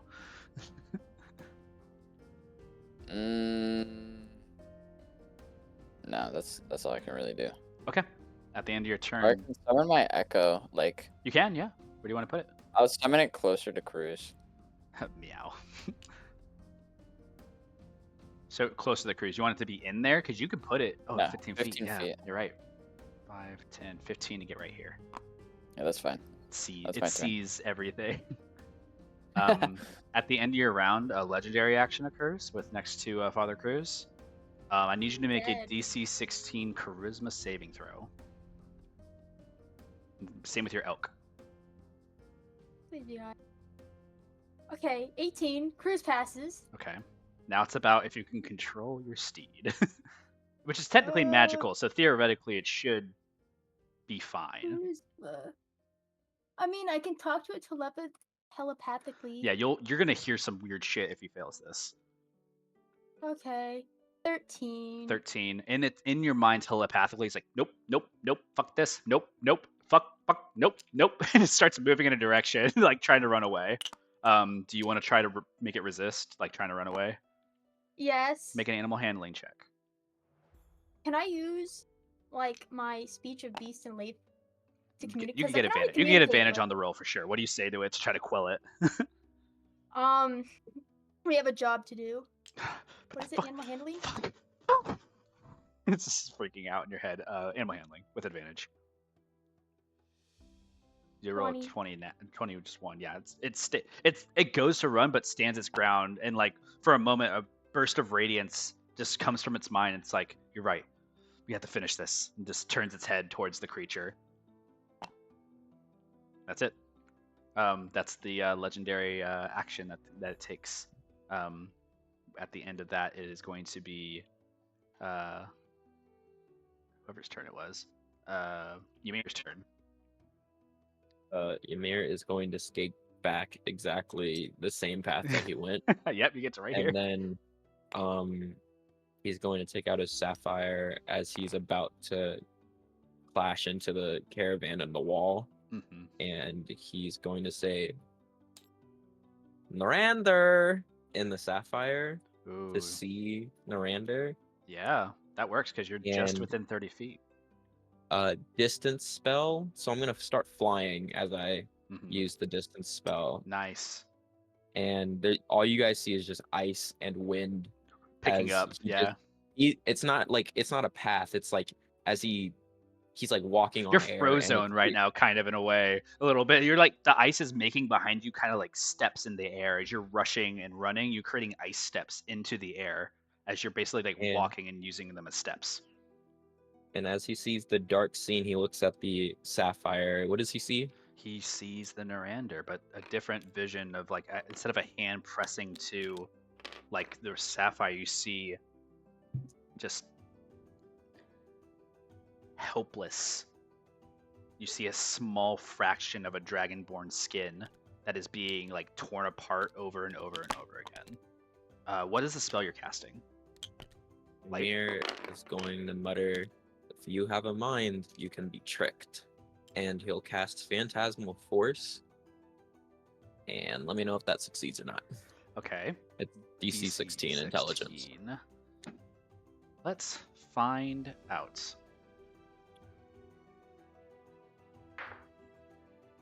Does not succeed with a 3. Okay.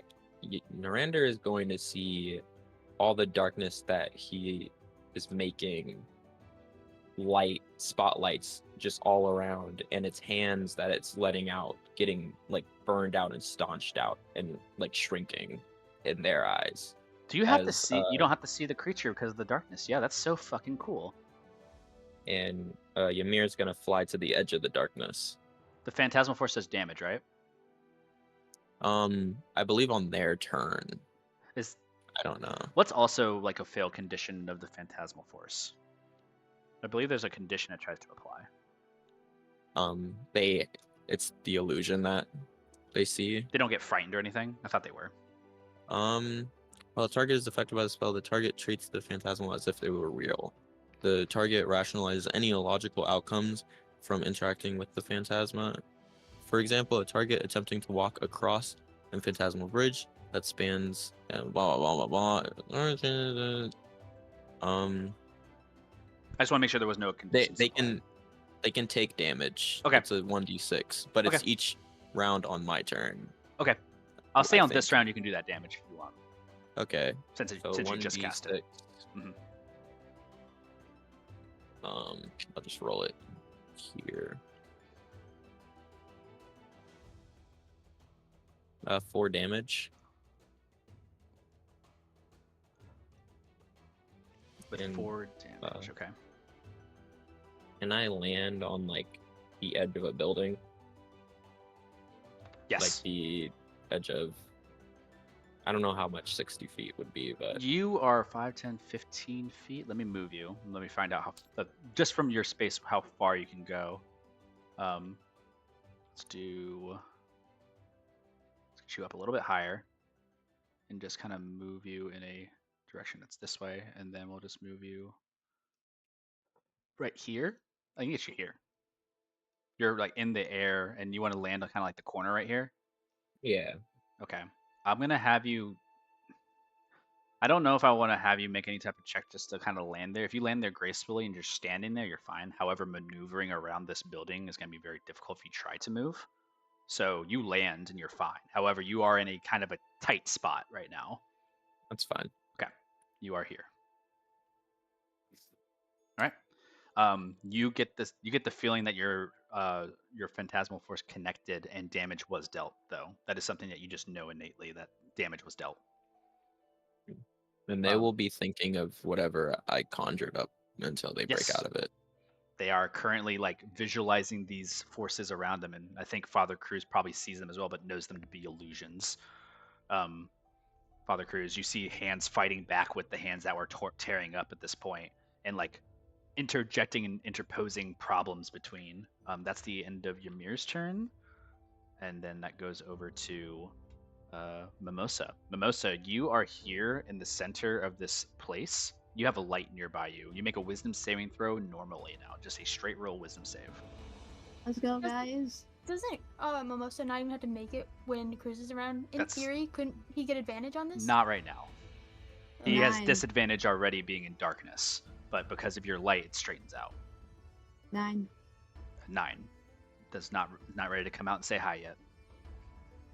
But Father Cruz, you see an attempt of another hand, a dragonborn hand, trying to reach out to grab for you, and as you try to reach out and grab for it, it gets pulled right back in. Not ready yet. After you, Mimosa, it's Velu. Velu, you had prepared your moment to do something, and you see in the distance dark shadows appearing next to the inn where you had run past. Are you gonna go after, or what are you gonna do?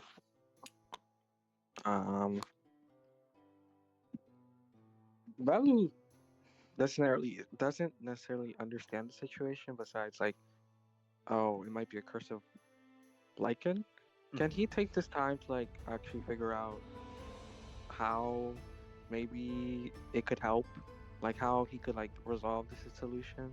Make an intelligence check If he for me. knows the history. I don't, it won't be a history. This is just using you're trying to use your wits.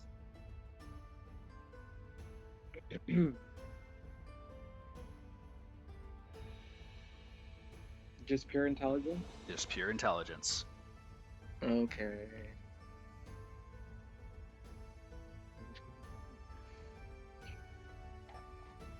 $18. Lichens are typically triggered over time, and most of the time that has some semblance. I mean, I guess the only way you could imagine them stopping is whatever the source of their like trigger mechanism is has to disappear. Logically, as a changeling, you know that what you can do it at free will and once a day. But you do know that it could be ended by harsh light from the moon. There's different like ways that a changeling can like lose its shape change. However, for Mimosa's sake, with it being slightly different, you would have to figure out what triggered it in the first place.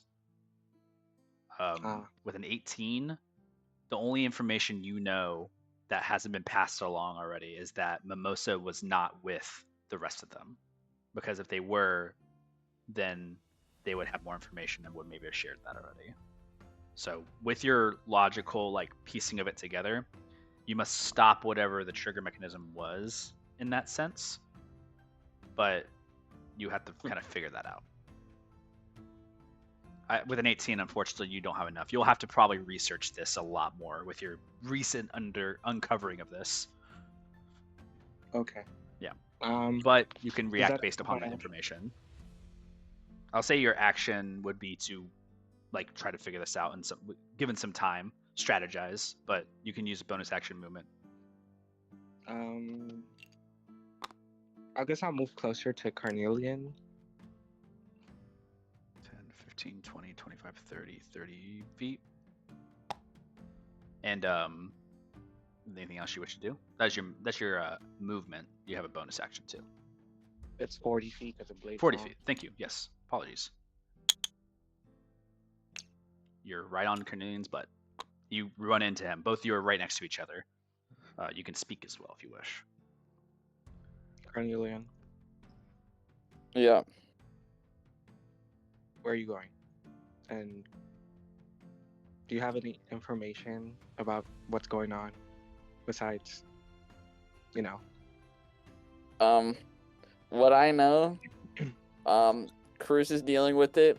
Cruz told me to get people away from over there, and he'll point to the just abyss. Yep. Just shadowy tendrils. Stay away from there. Stay near light.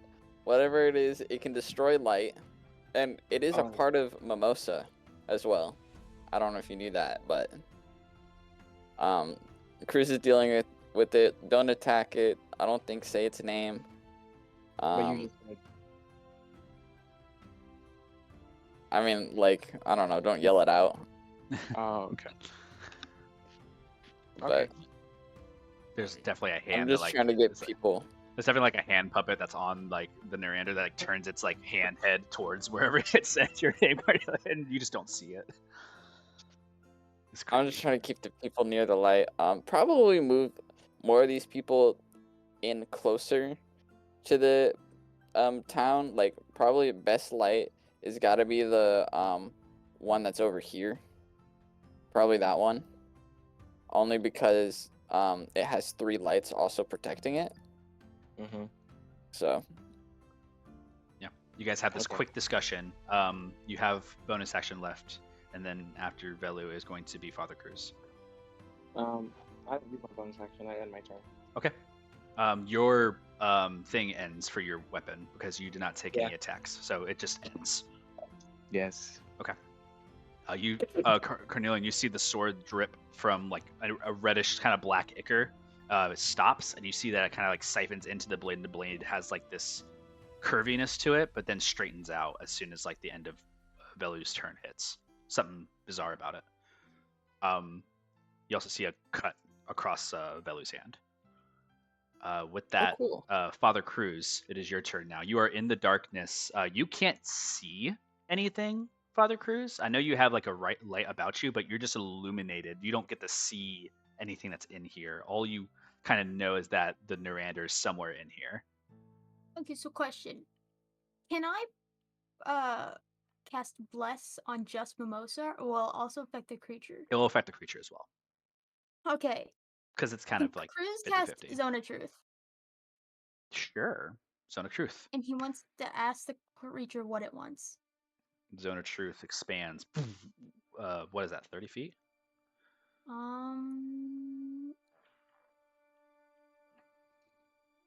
60, I guess. 60. Okay. You ask this question. Mimosa, knowing that this creature only speaks in mimicry, what would the creature say it wants? Or what would Mimosa want? Because he's going to hear 2 different things, because Mimosa and this creature are going to answer. What would Mimosa say? Mimosa can say whatever they want, but it's just a short, like, 1-word thing that kind of comes out. Scared. And then the Narander, in fighting back Mimosa's words, also answers Father Cruz.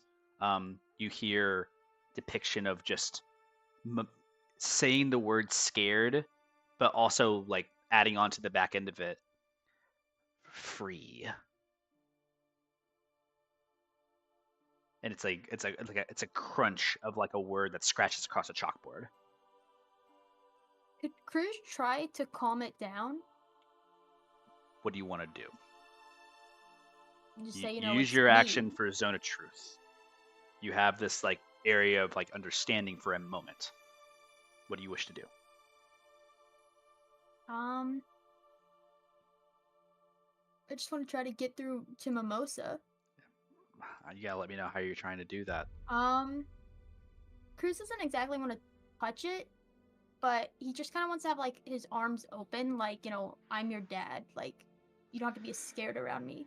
You open your hands, and the hands themselves like slowly like kind of turn to your body that are on this creature, kind of like slowly crawling on the ground, still fighting with itself too. This creature is definitely in a place of confusion as like it's fighting against itself in its mind. And as like there's a moment of pause and break, it sees you. You're not sure if it sees you or not, actually. From what you understood, this thing's blind until it hits the darkness, and as it looks around and snarls and there's saliva that kind of comes out from its mouth, it focuses on you as you hold your arms open for it, embracing it. And is there anything else you wish to do? Just like a good thing that's embracing me, like, can I Not sure. tell? It's hard to tell. If you want to try to determine its intention, that's going to be another action at a later turn. Does Cruz know Ymir's there? You don't see anything. The only thing you see is like this darkness around you, and the hands that kind of like Man. crawl up from the ground and like start to crawl on your body. The only reason you can see what's going on you is because of your radiance. Dang. It's rough in here. Really is. Bonus action. What do I got for my bonus actions? You know what? I'll live with my decision. Okay, that's it. At the end of Father Cruz's turn is Idris's turn. Idris, you're flying as fast as you can. Where do you want to go? She's gonna fly right above Carnelian's Echo. Okay. And move in. can she peer into, like, is there anything I could see at all No, within this? the darkness just looks like ichor draining upwards until it reaches a point where it's like spherical. It's like a dome almost. You don't see anything going on within. All you see is that there are just hands that are like creeping and crawling, like poking out of it, but never really beyond the range. Ymir is above you, and you are kind of floating above the echo about 15 feet.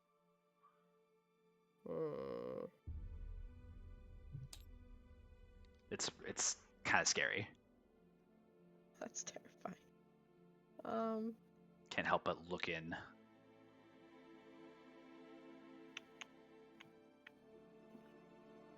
Actually, I'm just gonna move this out of the way because technically none of y'all would see it. But Father Cruz, you know it's next to you, for the sake and purposes of reactions. This is gonna be the strangest question have I've you? ever asked. What is technically the Neander? No clue. Like, what is it? But all Wait. right. It's hard to I know. say. You could shout I it. figured. You guys can hear each other. Like Father Cruz can hear you if you want to shout in there and see what's going on. But as far as like your acknowledgement of like what it is, you've only seen it once. It's perfect, and it wasn't even I saw it. It's hard to say. She's gonna shout into the fun little void. Father Cruz, You can hear. what do you want me to do? Cruz will just he'll just say be prepared with some light if it does anything. Yeah. But don't attack unless it attacks. Cha. And then she's just gonna. That's all she's gonna do. Okay. And you're there. It's the end of your turn. Do you want to hold an action or anything? Yeah. We'll just prep Starry Wisp just in case. Okay. Top of the round for the people. All the people start kind of conglomerating around this light. As you say, Cornelian, you see that there's a bunch of other people as well who are like now like moving towards the lights in this area. From your perception, you can see that people are like following instructions now at this point because they've seen like terrible shit. Someone slips on the ice and falls prone over here. This guard gets over to here. From this tower, there is a person lining up a shot, but the darkness stays there, so they can't like aim out a shot. So you see like the darkness kind of protects what's going on over here. And the same person who had like reached out to you, Idris, shouts to you, "What do you see?" Nothing. Don't shoot. Make a deception check. Literally nothing. I mean, it's honest, but like, you know what they're asking. 13. Yeah. You don't know if they are taking your advice or not. You just don't look behind you, basically. she'll follow up by screaming, "Void!" Void. As that occurs and the citizens all move in their general directions, we're gonna do a couple things. First off, this darkness ends at the top of their round. So darkness is gone now. Right. Miranda's still here. And as that occurs,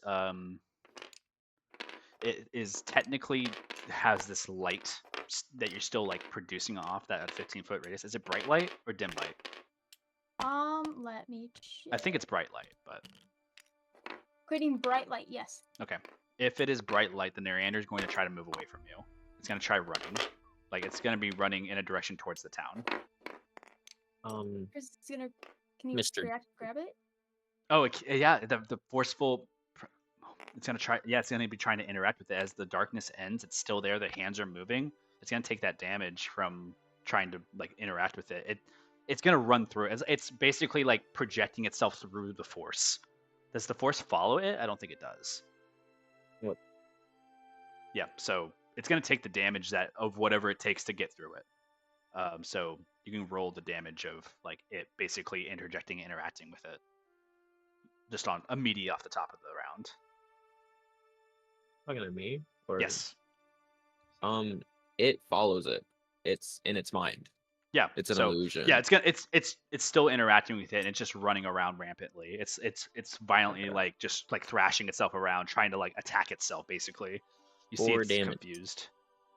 4 damage, it's running and being wild. It runs underneath you, Idris, and I think it doesn't get very Wait. far. Could think Cruz not reaction You can. grab it? You can't. I don't think you can grab it. But yeah, because it's a large creature, you can't grab it. You can try to have the elk stop it, but that might not be great. Right now, it's just trying to move out of your range. If you want to try to attack it, you can do that from the top of the elk. But as far as grabbing it, you're gonna get pulled off of your own steed if you do that. No. Yeah. You want to try attacking it? No. But. Nah. That'll be a bad idea. No. It moves here. It takes the 4 damage. Actually, you can do it again, Ymir, because it's going to keep on moving with the rest of its movement. As the light kind of stops, it gets to here, sees the bright light, and like backs up. 6 damage. It takes another 6 damage. Yeah, you see like as it runs and you see it like running into light, it like stops and backs away into a corner again. Carnelian and Velu, as you like were just talking about like what's going on over there, you see this Naranda like burst through the area, breaking like a lot of like things and like fences and such, and it just runs into like this cart that's over here and like bangs off of it and like backs up because it sees the light. It's gonna attack. It's cornered right now and it feels cornered. I'm gonna say Could Idris use her health action? you can use your held action for Starry Wisp. It is going to attack. You see it like it's reeling up in a defensive posture. Okay. Because it's just gonna say now. Yeah. All right. Starry Wisp. Starry Wisp sends forth to Mimosa make the attack roll. Or is it a save? I think it's a save. No, it's attack. It's an attack roll. 9. Does not hit. The wisp goes wide as your eyes widen and open and remind yourself of the horrible amalgamation you've already seen. Its action, it can't do too much, but it's going to try to attack. With all the light around, it has disadvantage on all of its attacks right now. So, it's going to try a ranged attack at you, Idris, because you just attacked it. Could Cruz rebuke the violent this? You can. 17 to hit. Wait. Rebuke the Bite doesn't prevent something from attacking, does it? Not that, but what's it called? Sanctuary. They drop Sanctuary whenever they cast Starry Wisp. Ah, damn. It hits. Yeah. With the 17. You're going to be hit for 6 damage, bludgeoning, in the air. I need to make a concentration check. This is for the fly.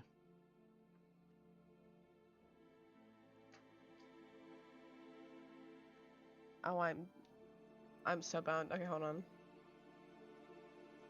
And you said a concentration check? Yes. Is that just a D20? It is a D20 plus your con. Oh, perfect.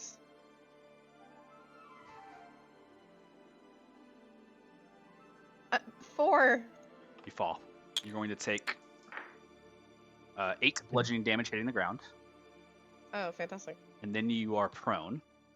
May I make a reaction for Featherfall? Abso-fucking-lutely. That is so good. You do not take that 8 damage.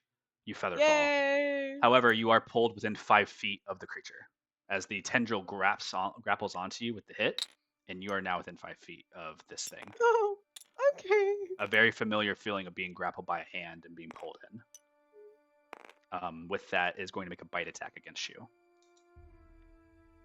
Her eyes instinctively shut. Disadvantage on the attacks, though. That's going to be a 13 to hit. Nope. Okay. The bite goes wide as you see the hands in the front of its face that are like kind of pushed together like a clap sideways, opens up, and you see another set of hands open up, and then you see snarling teeth and mauled mouth open and unhinge, like unslacken like a cobra's jaw. Opens up and tries to snap at you on the ground. Oh wait, no, you're not prone. Okay, cool. You're I thought you were prone still, but you're not prone. As you feather fall, the moment of feather falling that pulls you, it expects you to land sooner and just goes wide, and you like just raise your arm and side and it misses. You are still grappled though. Rebuke the violent. You can rebuke the violent. Wisdom saving throw. I'll say with this wisdom saving throw as well, Mimosa, you can roll that. Sir, yes, sir. Sir.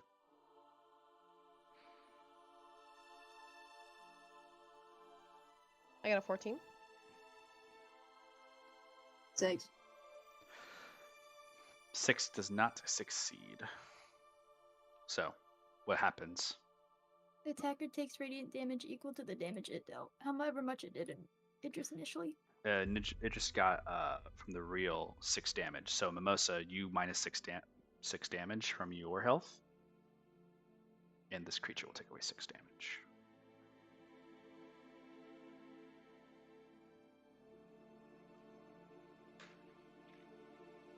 Okay.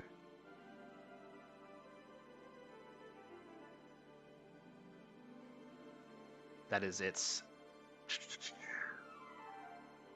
That's one of its attacks. It's going to make another attack at Father Cruz. You were within range of it too, since you send out a spell towards it. It's going to try to reel you as well with its tendril attack. It's another disadvantage roll.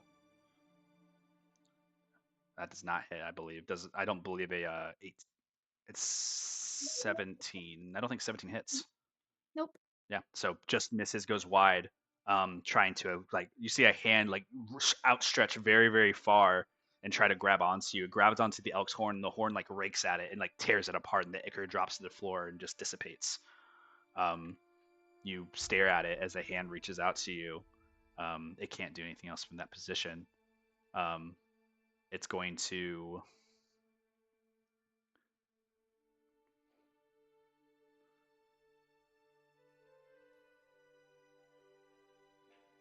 use a bonus action again. It's going to make an effect 30 feet around it. This is a recharge ability, so I won't be able to use this again. Is it a magical effect? This is just an area effect from the creature. This isn't magical, if that makes sense. Okay. It's kind of like just a environmental thing. Okay. But from it 30 feet out, 5, 10, 15, 20, 25, 30. 5, 10, 15, 20, 25, 30. This range. It doesn't reach up to you. It only seems to affect anything on the ground. Velu and Carnelian will be tracked in this as well. I need all of you guys to make dexterity saving throws. Carnelian too? Yes, you guys are in range. 24. What about my echo? That succeeds. Your echo will as well. Okay. 17 for me, 20 for my echo. 17 fails. Great.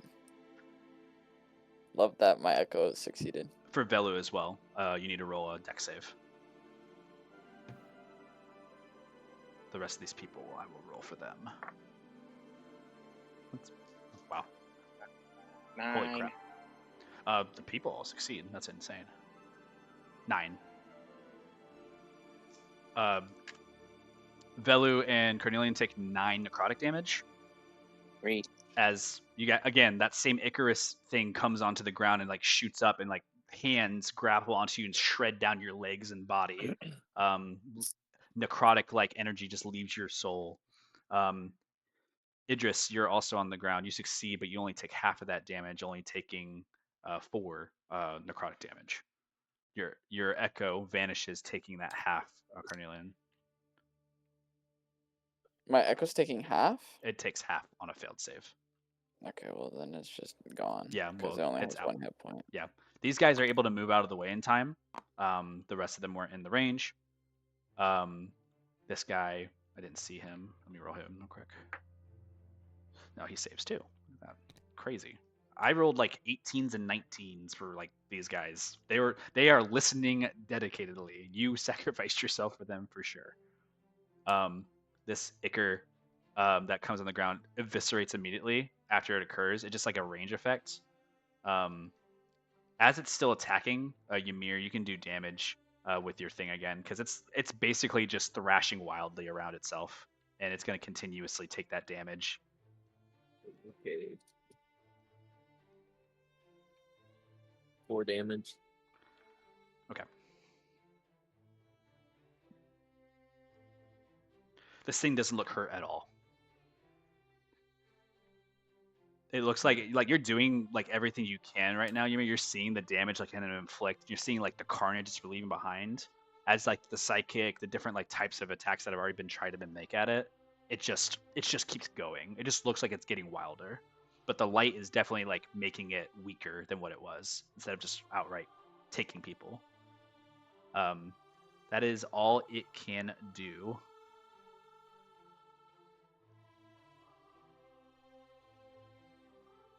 Next up is the good old Carnelian, followed by Ymir.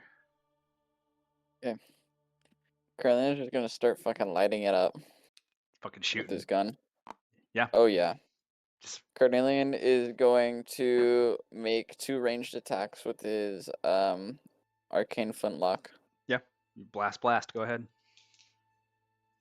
First hit, 14. Misses. Second hit, 14. Misses. Sick. You see it hits the creature, like it goes into it, and you see it just hits the wall behind it. Carnelian will. Oh, actually, you know what? It's in light. You have advantage on the rolls, Oh fuck yeah. so you can roll for both those again.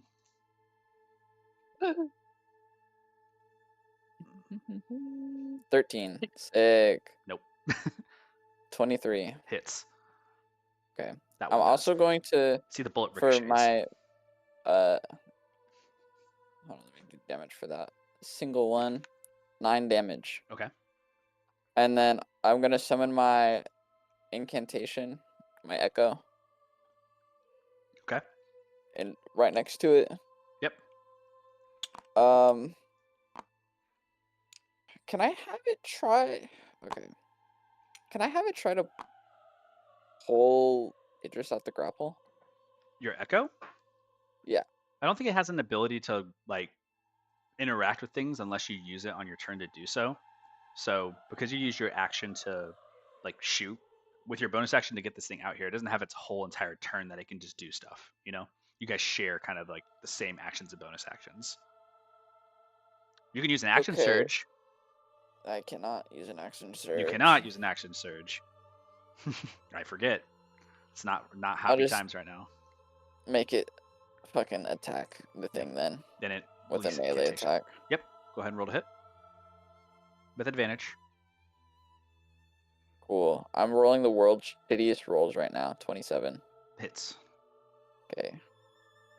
That's a shitty Another roll? 7 damage, so 16. I mean, all my... Let me look at the fucking log. I rolled so many, just 9, 9, 7. Sad. Okay. You see that at this point, like anything that's like damaging it right now is really hurting. It seems vulnerable to a lot of this like damage while it's in this light source. As you're like shooting and making like its thing, it still has an AC, but you do see like this dark apparition that's in front of you. This horrifying amalgamation is just like it's just taking a lot of it in, and you don't know if there's anything beyond like it at this point. You don't know if Mimosa even still in there because this thing's acting rampantly and wildly. Okay. That's it for my turn. Okay. At the end of your turn, the creature is going to use a legendary action that it recharged. Hi, Idris. I can't do much on its legend. It's just going to use its presence again. Both of you need to make a DC 16 charisma saving throw. Actually, no. Velu, Carnelian, and Idris need to make charisma saving throws. Oh my god. You guys are the Don't I ones have in the range. disadvantage because exhaustion? Yes, there's an ability check. Okay. Don't No, you no, have the bardic inspiration? You don't have a disadvantage. This is not a saving I throw. don't It's an know. ability check. Do I? Yeah, you do. I just gave you it. Yes, you have one. But this What isn't was it again? This What is a does it do? charisma saving throw. You have 1d8 you can add to any roll. With disadvantage? Even damage? God. Don't think so with damage. Oh, okay. I think it's a saving throw, ability check, or attack roll. Okay, 9. so Okay. I roll at disadvantage of charisma save. Yes or Yes. no? Yes. Yes. Oh, okay. Sorry, this is a saving throw, not an ability check. You don't roll a disadvantage on this. Sorry. My Well, bad. I have a point of exhaustion. Point of exhaustion doesn't do disadvantage on saving throws, only on ability checks. Okay, well, my first roll was a 2 anyways, so Okay. like... And then Idris, 24. 24 succeeds. Your echo isn't affected by this.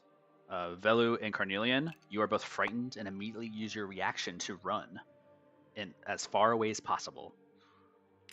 What is your maximum movement, Carnelian? 30? Can I just run straight back? You run completely opposite direction of it, so you're gonna run like through Hell shit. yeah. 5, 10, 15, 20, 25, 30. Difficult terrain. Wait, is It's- that not difficult in between the tree and box? Not really. I mean, like it's Aw. Oh, but that looks really difficult. fine. Sure, you get fine. Bad Fine. to me. I think we Shit, should- guys. just I got don't one right know. here. Here we are. If that wasn't difficult, you see that part in between the building and that poster sign? That one's I mean, also you're so difficult. You know what? afraid. That's- What Fuck do I'm you. terrified. I'm making you jump up to building. You're getting on top of the building. You're so afraid I'm at this so point. down for that one. Yeah, Thanks, you man. fucking you climb You're fucking really afraid. walls to get up there. Velu, on the other hand, you see like Carnelian go, and you're like trying to do the same thing. I need you to make an acrobatics check. Why You have am I your, doing you have that? a blade song though. Your Velu blade song wouldn't do does that. well. No, but it's hilarious. Do it. That's You're nice, man. frightened. This is not you acting. You're just following where the Am I direct path rolling? is. What am I rolling? It's not back acrobatics check. This is stupid. You should be fine. Stupid Cornelian. What the fuck did I do? I ran. Oh, Like nat nat 20, 20. yeah. Nat 20, you jump on this box, grab onto the tether of this like banner, do like a 360 like type of spin on it, and then land on the top right next to Carnelian. You also have a couple extra feet of movement, so you get to like right here. You both are frightened, and then at the end of your turn, at the beginning of your turn, your frightened condition ends. Sorry, the end of your Okay, cool. turn, your frightened condition ends. So you'll be frightened just And? here, and then you can do whatever you can, but you won't have any movement. Okay. Yeah, you guys are frightened and have moved away. The echo is still here, which I don't think it can exist outside of your range. If it's in, is it in 30 feet? It is. Okay, that's fine. Okay, yeah, so it's still there. Idris, you held fast. You just hear like this frightful screech come from this creature as you're basically like up next to it. Its hand still grappled onto you. With that, it is now Ymir's turn. That was its legendary action. Ymir on the ledge is going to say to Cruz, okay, Cruz, so my flames can attack its soul directly without touching Mimosa. Is it fine? Do I have permission to cast a spell on it? That spell from last time that you casted when you first saw it. Do you still not have it? Light? The big beam. I have... Oh, Sacred Flame. Is that... The first time you saw it was a huge beam. Oh, yeah, but that's like, that will attack Mimosa.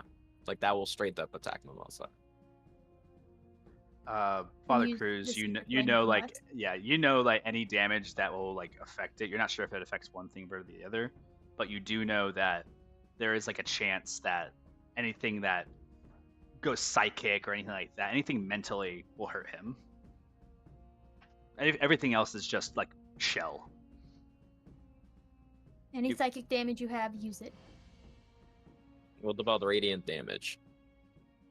Not sure. Um, Hasn't worked I'm for not you. sure. Doesn't seem to work. It's really just light. Radiant is... I'm so confused. But I am too.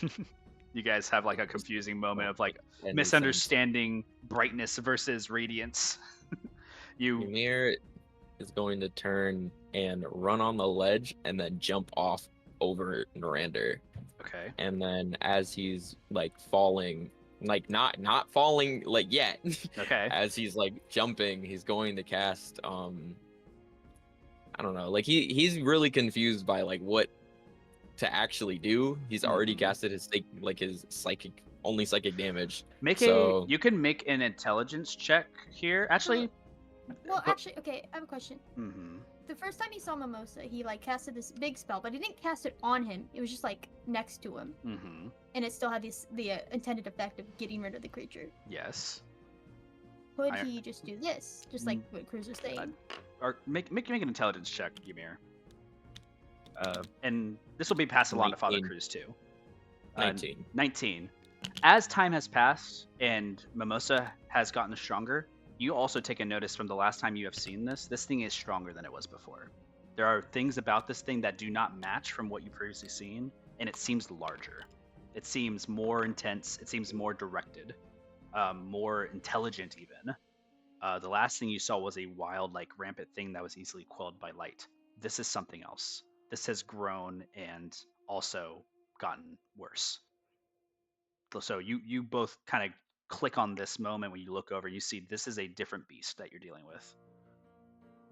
Okay. Well, as Ymir leaps off of the ledge over his friends, he is going to look directly at Narander and cover his hands over Narander as he takes off his bandana and says, I want my friend back now, and you're going to give it back.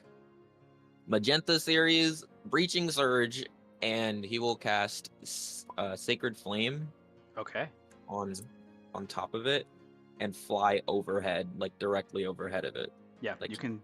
Yeah, you fly across from it when you cast the flame. Absolutely, it makes a save. No. Like Oh. he's above Narander. You don't stay flying, you know. No, I know. Okay, you're above it. We'll say you're right there for now. You're just above it. No, like about like 30 feet up though. Okay. You want to be 30 Just- feet up? 40 feet actually, because of those weird splotches. It's fine. And it Think needs about to here. make a dex save and throw. Okay. Which it is going to make with disadvantage. Don't believe a 13 succeeds. It does not. That is hold on, let me roll.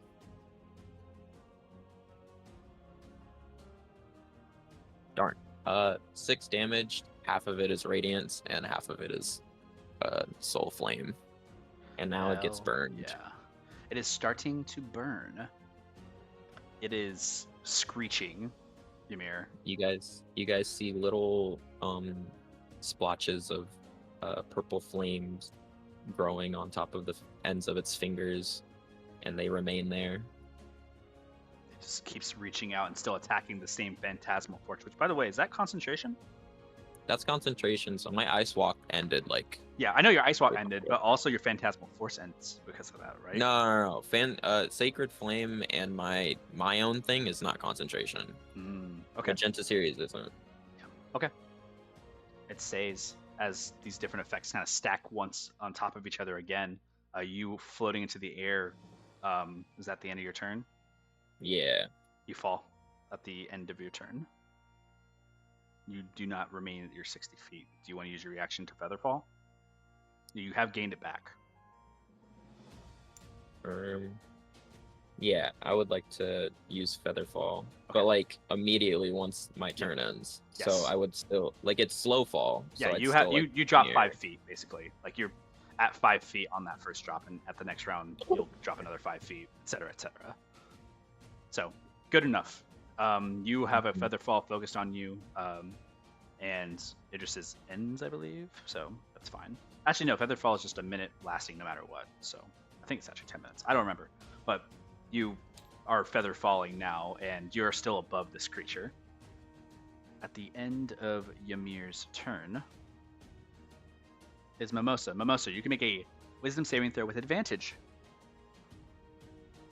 As you are being Yo. cornered in the light, and you have taken some damage, and your Narander is currently also freaking the fuck out. You have some advantage here. Nice. Again, unable to break past the shroud. There's gonna be some things that occur because of that. Velu, You said You're I was frightened. frightened towards the. is there anything you wish to do while frightened? You cannot move towards Mimosa, and your also speed is at 0. And I can't. I have disadvantage if I attack. You have right? disadvantage if you try to attack Mimosa, yes. Or the Narander. You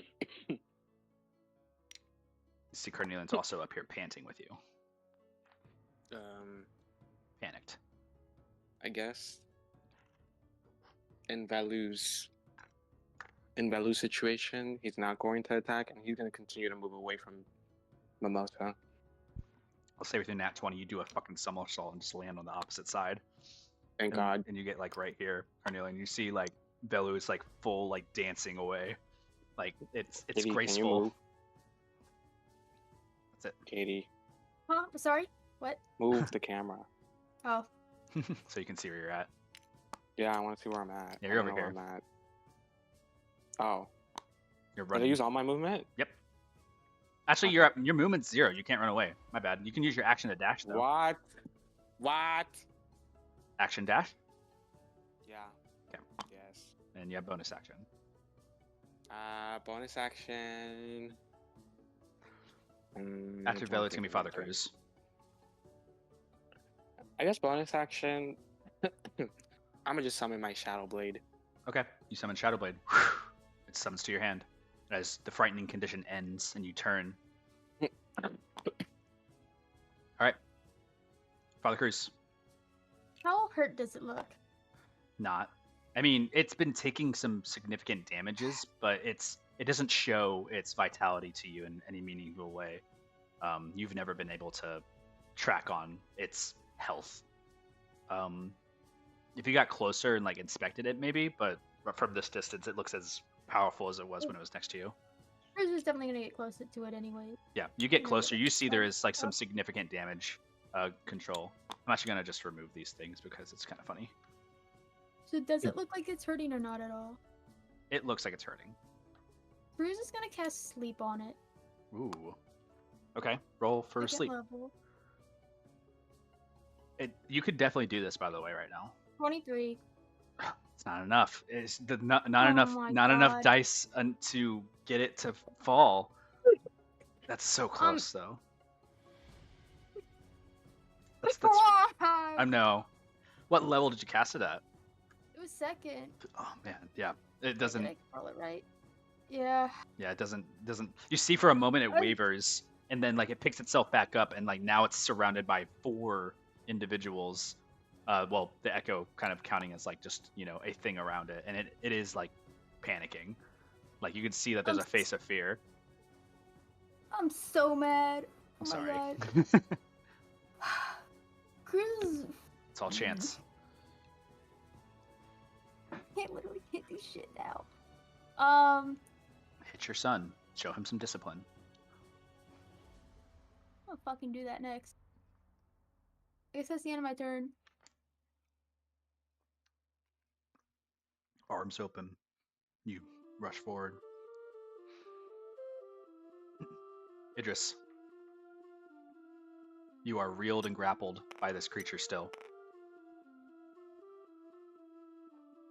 Awesome. Still trying to be bitten out of too. She's gonna cast Vicious Mockery. Okay. It's a charisma save? At Wisdom. Wisdom. It fails. Fantastic. 4 damage. 4 damage. Psychic. Takes 4 takes the psychic psychic damage. Mimosa, you also take away 4 damage from Mimosa. But you see it immediately like kind of take effect. It takes its stance back, and it's also like swiping at like whatever it is around it. And you see it's like attacking the ground specifically around it too, and it's like thrashing wildly. You're still within a grapple and being like tethered around with one of its hand like tendrils that are like still grasped onto you. I'm just being shaken around like a freaking glow stick. It's not great. You are still bound. That was Vicious Mockery's a bonus action? Or an action? Regular action. Yeah, Just an so- action. Yeah, bonus action, and your movement's kind of restrained right now. You can try to run away, but it'll be half your movement. Mm-mm. Okay, you're up close and personal. However, for as a bonus action, I will cast. I'll do.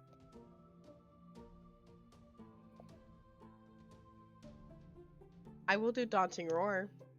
Okay, Daunting Roar, you send this thing out. Saving throw. Yep. Wisdom. Disadvantage. 13 succeeds or fails. It's DC 13, so you barely. Okay. Yeah, I didn't know. I think it's based upon like a different score for your charisma. But yeah, it like stands there and just like stares at you. You also recognize that this creature cannot be frightened. Mm. So, your Daunting Roar expires. And with that, at the end of your turn, Idris, its turn begins. As you are reeled into it right now, and it sees everybody like kind of like coming at it. Oops, let me just do this real quick. With everybody kind of surrounding it, Ymir above it, you cast like these flames at it. Father Cruz, you come up to it and try to cause it to sleep. Idris being reeled into it. The Narander moves back into this corner back here where it's a little darker, and it keeps like backing up. Idris, you follow, being pulled by it. The Echo can make an opportunity attack, Cornelian. If you wish. Can it? Yes, it can, because it moved out of its range. But did I use my reaction to? You're right. Your reaction was to move. Yeah, you don't have that back. You're absolutely right. Thank you for being You get honest. an inspiration for You that? do. You get Can inspiration. Cruz do it? You get inspiration. Huge. Cruz can. You can make an opportunity attack with the elk or yourself.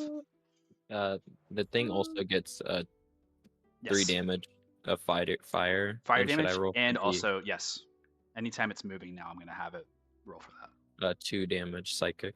You, Ymir, and checking out like what you're doing damage to it, and you can see it now as like you see the moments of the flames flickering and burning at it, and it's actually like trying to run away from like its own hands, and you see it smacking on the ground, Okay. still trying to affect whatever it is I'm gonna surrounding use my elk slam. Go ahead and roll to hit on that. You have advantage on the roll. I don't. What even is that? I didn't even say what roll is. I'm just gonna assume. 21. Is that it? What are you using? The otherworldly slam? Yeah. I used it strength. Yes. Bonus Okay. equals actually your bonus equals the spell attack modifier, so you can use your charisma for this roll. That's plus 4 anyway. Okay. It's 1d8. Oh wait. Oh, spell attack. Yeah. So that would have been 23, whatever.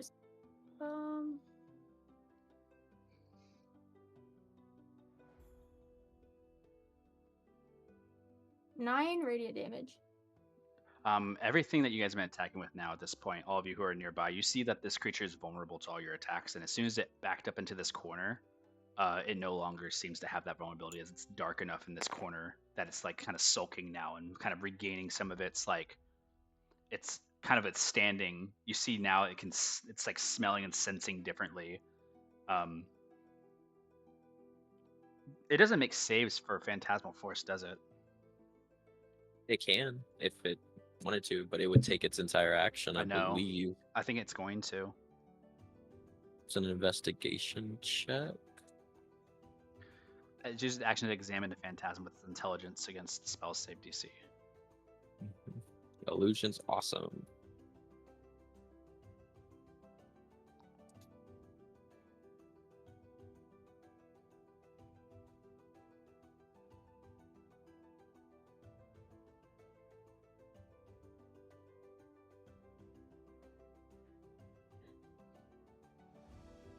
Okay. Yeah, it's going to try to perceive it because it doesn't. It's freaking out. Disadvantage on the roll too. Yep, doesn't. It can't figure it out. It uses its action trying to do that, and then again, it's going to use its bonus action to like do that Icarus like momentum to kind of get you guys to run away or flee or something. As it like strikes out, Idris, the elk, Father Cruz, and you're not within range, and you're also in the air, so that doesn't matter for you. So Idris and the elk and Father Cruz are all going to make saves. They're going to make.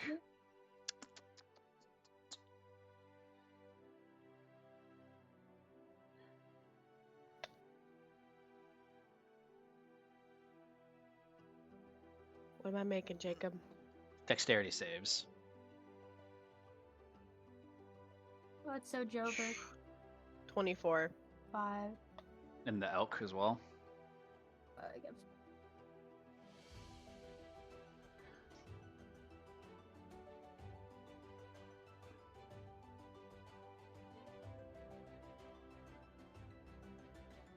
Three.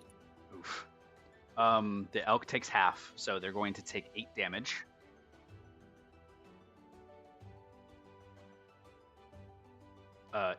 For you two that fail, you both take 16 necrotic damage.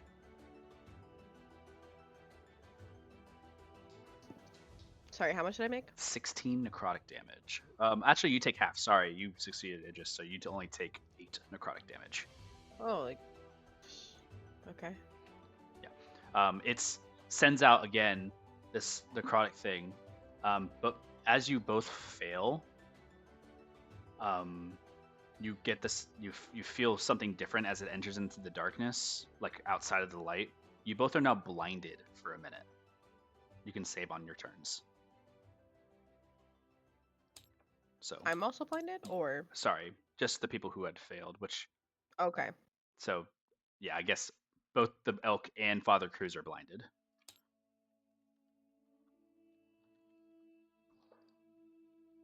So yeah, with you being blinded, it's gonna try to keep moving. It's gonna try to run away still. I mean, it moved and back to its corner, but it's gonna try to climb the wall and go.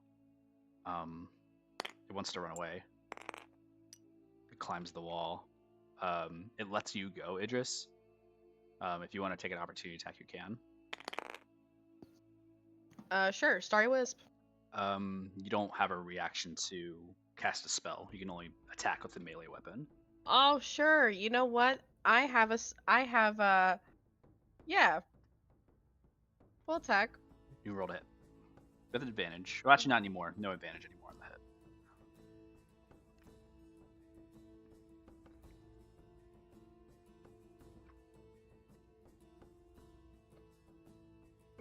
hit.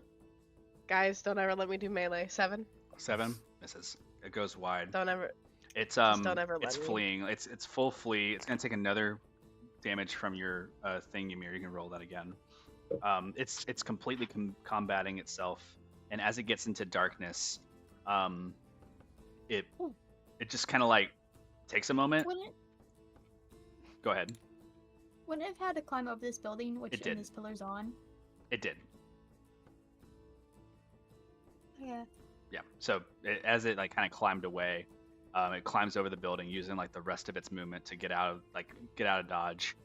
You guys don't see it in visual anymore. I'm gonna go ahead and say at this point the initiative is over, as you guys have just kind of like pushed off this creature from the town, and now are kind of on cleanup right now. So with that being said, Am I not able to see it where I'm at? no, as soon as it climbs over the building, you're like still feather falling. As soon as it climbs over, you lose visual because the darkness that is out here, it just emulsifies and just like disappears into that night of the desert. It's a moment of like Ymir, for a moment your magic connects for a second, and like as soon as it leaves that range, it just vanishes. You know that you're still affecting it. But eventually the flames will either dwindle it down, or your phantasmal force will dwindle it down. It's still affecting it. Well, if initiative is over, Yes. Ymir will float towards where the building that it landed on. Yes. Because I'm featherfalled. That's fine. But for the sake of right now, I need to get you guys into your break because we're 40 minutes past the break time for you guys. So your initiative is over for now. You guys were successfully able to turn on all of the braziers and prevent it from harming the entirety of the town. This is also not abnormal for Father Cruz's perspective because they often see that, in a town full of light, their creature goes and lurks in darkness. So this is a good thing for Father Cruz. I think Father Cruz actually is happy that this is the route it's choosing instead of trying to defend itself. As the rest of it remains, you guys have a break. I'm going to say you guys get like 15 minutes. We'll come back at the top of the hour, and we'll kind of resolve things as we go. Is there anything you guys have? As far as initiative goes, you guys will return back to just the rounds and where you were and come back in those moments. So unless you guys have anything else, go ahead and enjoy your breaks. So appreciate you. I'm sorry, guys. No saves. That's a shame. All right, be back. Okay. Did I manage to tire all of you guys out with a combat encounter? String Yeah. cheese. String cheese. String cheese. I had gotten food beforehand. It was like 5 minutes before we started, and I was like, I want to eat. I didn't eat a single fucking bite of it. I tried taking a bite like during the encounter, and then that shit was happening. I was like, fuck! I dropped it. String cheese. That's all. That's all that's in the mind. Just Yes. cheese. Ugh. Man. Brain hurts.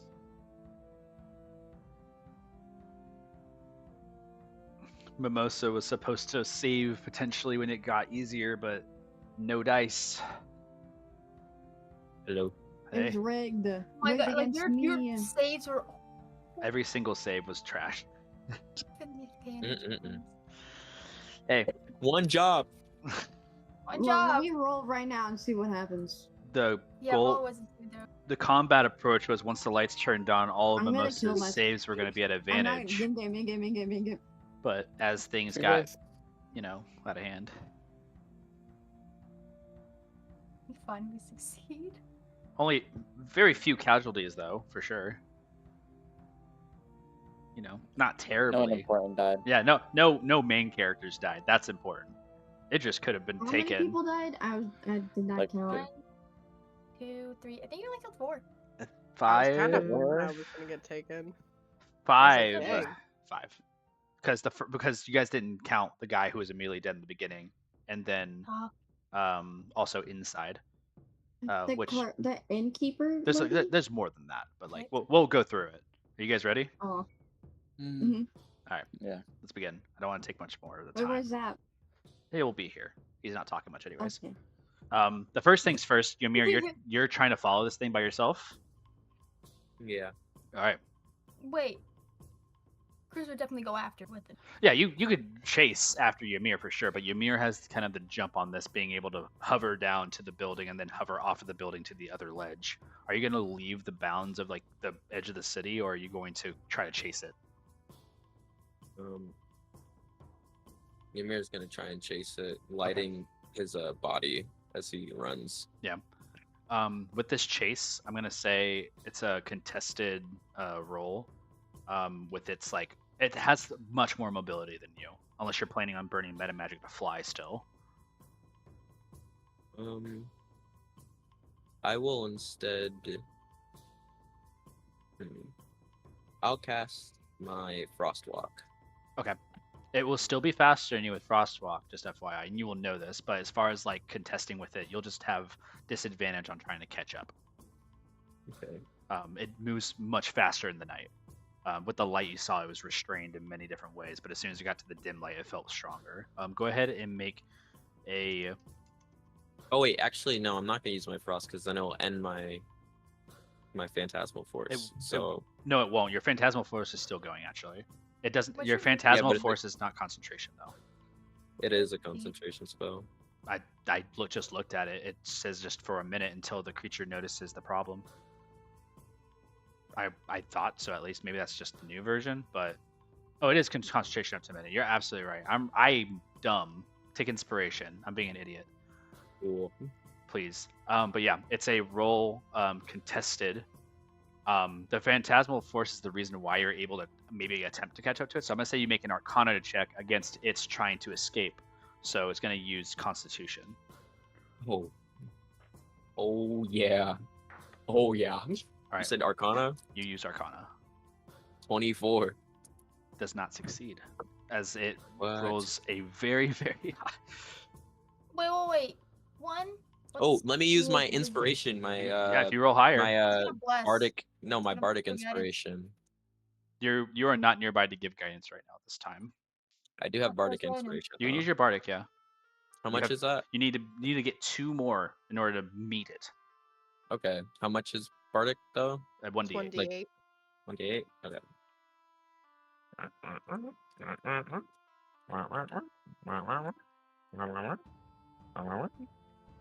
Are you fucking serious? Wait. How am I not near him? I was gonna follow Ymir. You have to I like mean, you have inspiration. Ymir floated You have down inspiration. to get like up and close to it on the opposite side of the building. With your elk, you'd have to jump up, jump down. It's just different navigation for you, Father Cruz. You can catch up and see Inspiration's- Ymir running. Inspiration's just a reroll of Inspiration anything is I just a use? reroll of the d20. Okay.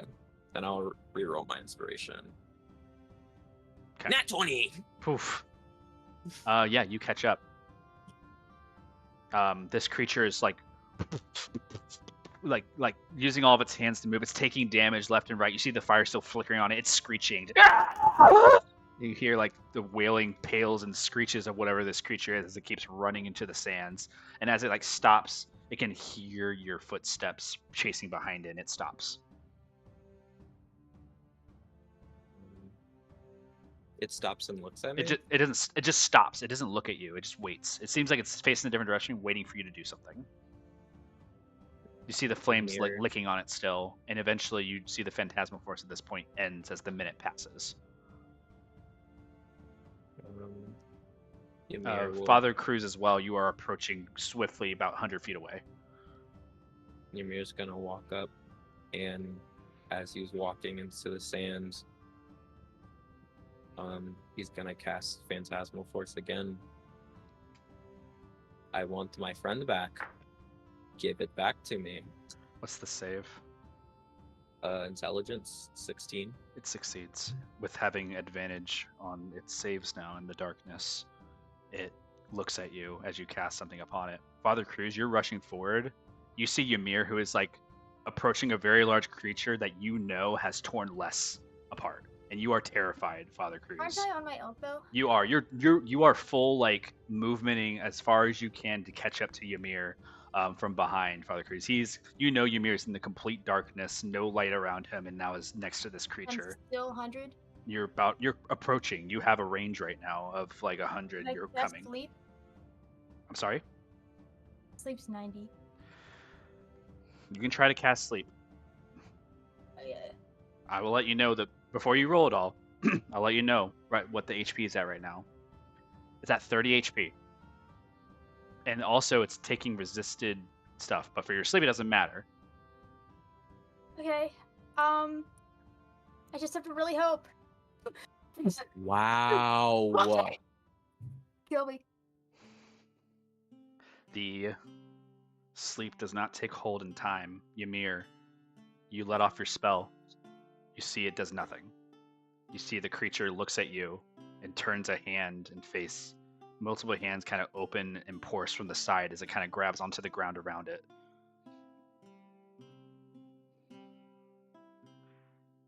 Ymir, there's a face of determination as you want your friend back. But as you stare into whatever this thing is in front of you, there's a flash in your mind of what your potential death would look like as you imagine all the different bodies that have been torn apart so easily in the darkness. You have a moment of hesitation as though the medallion is still showing from your face. The cinder fires, and even within your mind, it's like, Ymir, there's a whisper of fear. This creature is going to make 3 attacks against you. Okay.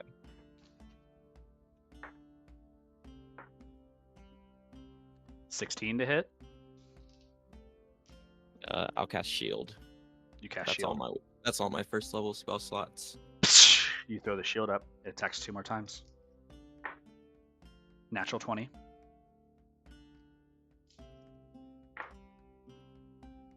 And a 25. Okay. The shield shatters as necrotic hands grab onto the sides of your arcane shield and snap it in half. And another hand reaches through the center and grabs your face, Ymir. A tendril siphons onto you.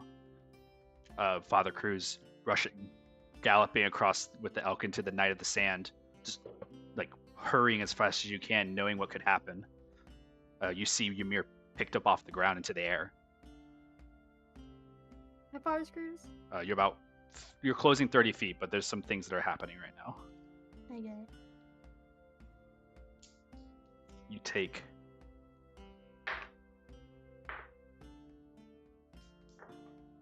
what is initially 12 necrotic damage from just the thing grappling onto you and reeling you in closer to it. You are also grappled.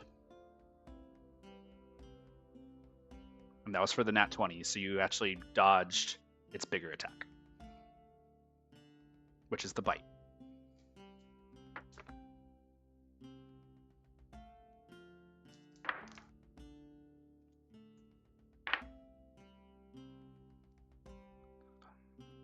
.26 piercing damage as what was fingernails feeling like chawing into your face and neck start to claw at your shoulder and start tearing apart the skin and bone. You feel your mouth being grabbed into from the inside of your mouth and your jaw being pulled downwards to try to dislocate it and pull it out. Additionally, you get a 5 necrotic damage as from inside your mouth turns black and you feel your breath being pulled out of you by the hands that are now pushing deeper into you. The area at this point, Is there Father anything Cruz, I can do? Mimosa, it is terrifying. You are stuck in this moment watching this. This is literally the worst thing that could have possibly occurred. In a chase, Father Cruz has always let you go. And now Father Cruz rushes behind Ymir seeing this. You are within range, Father Cruz. However, the creature at this point, that same dark like orb that surrounded it, same thing. Darkness, magical darkness surrounds him with Ymir inside. Okay, for the sake, could Cruz have used his lay on hands pull after combat or ended? Yeah, you can use it on yourself for sure. Okay. Just wanted to use all of that. So I'm in range to attack now? Yes, but you see at the end of its turn, it summons that dark magic. You have no sight on Ymir or this creature. You have to enter this thing. I will. Yeah, 100% already entered it. Go through. Make a perception check with disadvantage. Okay.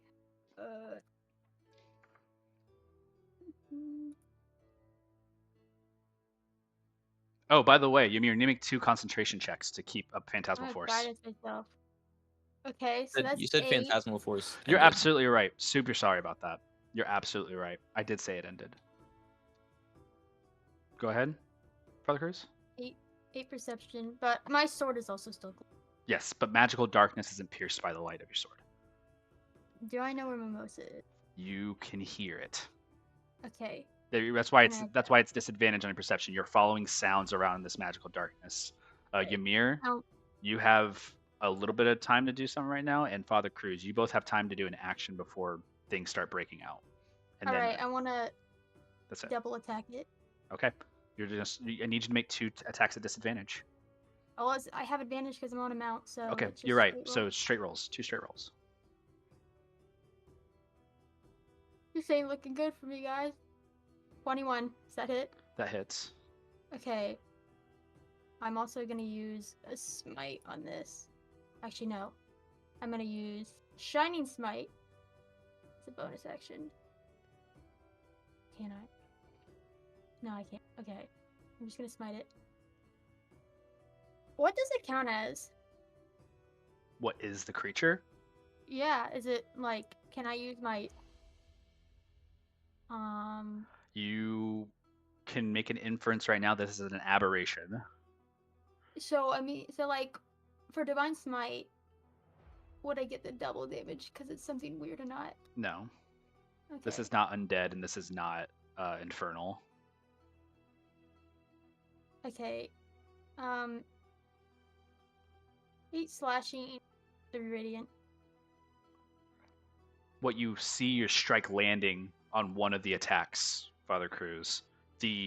What wouldn't be able to attack it because of its immunity to damage when it's in darkness, you have still that radiance about you in here from your elk in the 15-foot gap, creating only a resistance to your damage. You only deal half as much damage to the creature that you would expect to deal. Oh, the elk doesn't glow with my sword glow. That's fine. I'm just saying because Oh, of the okay. radius of magical darkness and your own light emitting, it's technically dim for that creature, so it's acting upon that. And it's like moving, still carrying Ymir around. Ymir, you have an action that you can do in this time before something else occurs. Can I use my hidden step after this to turn invisible? Not right now. You only have an Oh. action right now. It's a bonus action. That's fine. You only have an action right now. Okay. I have. I can meta magic, magenta series, and fly. You can try to fly away. It hasn't grappled. You'll have to break out of the grapple, Okay. which will be your action as well. So Oh, so I can't do either. you have to Like, use an fly action to would- break out. If you want to break free of the grapple, you can't just fly away from it. You can try to move, but it's going to be tethered to you and just pull you back in.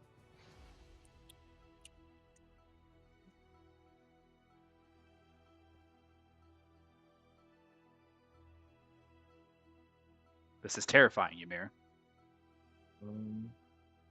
Okay.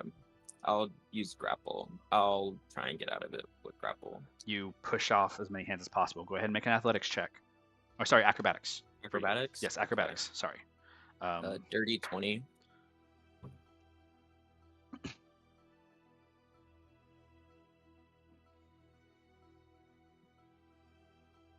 You pull hands more and more off you, Ymir.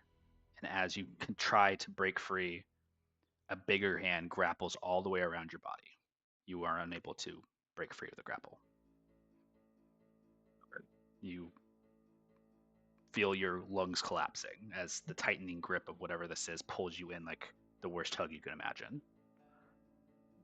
After your actions, Mimosa, you have one more chance at a wisdom saving throw straight roll.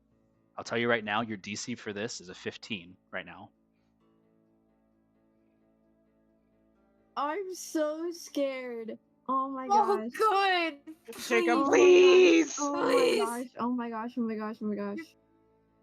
All I I have is believe in a you. +2. Oh. Okay. I don't want to look. Oh. Please. 19. Let's go! Yes! Mimosa, you can describe what Father Cruz and Ymir is currently grasping a large hand right now, like being like squeezed the life out of him. Father Cruz has attacked you and tried to break free. That radiance has given enough of an escape for Mimosa to try to stop whatever this is. What happens, and how does Mimosa embrace Ymir being freed from whatever this thing is, instead of like suffocating Ymir them? will see a draconic hand reach out of the beast's mouth and grip the hand that's like holding him and just tear it away as he starts fighting basically himself. Yeah, you see multiple hands like trying to pull Mimosa back in, but as Mimosa crawls his very existence out of the Icarus death that he is looming in, the darkness subsides. Mimosa, you have scratches and cuts all over your body. You have like substantial damage you've taken, and you also see tears in your clothing as like things have been just tearing you apart from the inside. The darkness that is subsiding around you both ends. The rest of your party, I'm assuming, rushes over to you at this point. All of you guys are running from behind, and you guys see Mimosa on the ground, holding onto Ymir's like hand or maybe shoulder or something, just knees on the ground and just breathing. Ymir, you're just stuck. Ymir immediately goes to hug him. Healing word on both of them. Cruz is gonna bear hug both of them. Mimosa, he doesn't move. His eyes are wide. He's just breathing heavy. He's panting. You did it! I believed in you! Ah! Oh, my bones! Oh, I think I was about to. I think I would have not. I almost died. Mir, what were you thinking? I just didn't want to leave them. You can't go after something like that alone. You take moments to reprise on yourselves and catch up. I'll say we're gonna fast forward some of this right now. I know there's a lot of conversation that needs to occur and like dramatizations that happen, but we need to make some things happen quickly for you guys. First things first, casualties of the town. 5 casualties from outside. Those casualties are being currently worked upon by some of the Lucidia clerics that are there of the Goddess of Dreams. You see them already being carried over to those same tents that you guys came from, Father Cruz and Velu. Some people have been awoken, some have not. It's been too late for them. Some of them just can't be woken, perchance the ones that are torn apart limb by limb. That's the first thing. The inn, 5 casualties in the inn. People who are in the hallways, and also all of the workers of the inn are dead. As you guys in your rush out noticed sprays of blood and body, the person who was on the ground outside was one of the main people who worked at that inn. But inside, 4 different bodies spread across the rooms as torches and snuffs of light went out. All of the innkeepers that are there are dead. There is currently like security like going through and like talking to all the people who were in their rooms and never left and going through. You guys get all your gold back for your inn, so 7 gold returned back to all of you. Except even Ymir, you get an additional 7 gold because they didn't know about your like entanglement of like saying you would or would not, so you get an extra 7 gold back. And you're like, and as like things are like being misses and stuff like that, they just tell you that you can't stay here. Like there's no inn available like in this place right now because there's no one to watch over. You'll have to find a way or somewhere else to stay. As that occurs, that's the second thing. Third thing, people are like around those lights and not leaving for a bit of it. There's a bit of panic still set in the people. And as you guys approach back to the town with Mimosa, they are still looking for this creature. You guys managed to run out of sight and not draw the attention of what this creature is and target at a Mimosa. Mimosa, you are still theoretically unknown by this town of what you are. As you all 6 of you approach back from the town, guards will run up to you and ask questions. I need a group charisma check.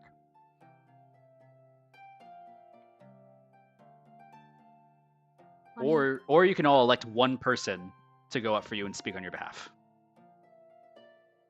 Yeah, Cornelian would not want to speak. I'll do that. Oh, you don't want Mimosa But- speaking I got like either. I got like a I'm a plus. speaker. It's up Oh. to you Yeah, guys. I mean- Cornelian does not want to fucking Three talk to of nobody. you, 3 of you are charisma builds. You have 3 of you that can Yep. do this. Oh, we I have. got a 20. I I have got a a 20. 15. I got a 22.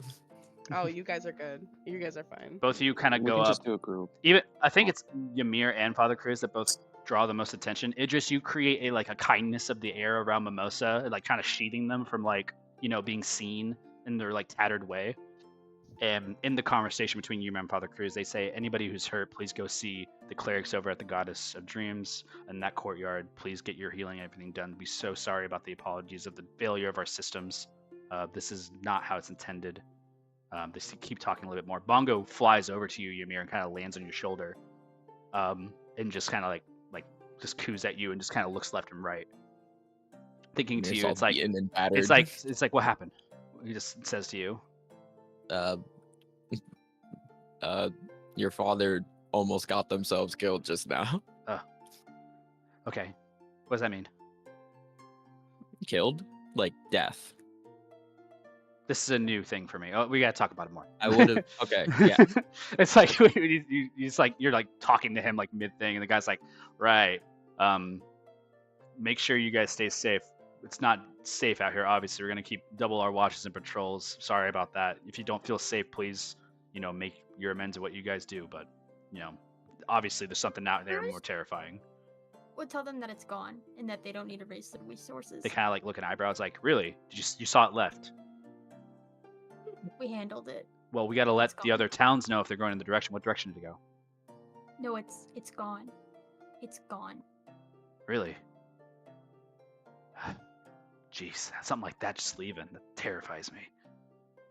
It's dead. It's not. You don't have to worry about it right now. What was that thing? Well, looks like a curse. God save us all. And the guy turns around, just walks back into the town, like scarred. The rest of you guys see the lights and everything flickering back and on. You guys find a means of finding a place. I need someone other than the people who are talking to make a check for me to try to find a place to stay. I think Carnelian, can you make an investigation for me? I'll choose you. Okay.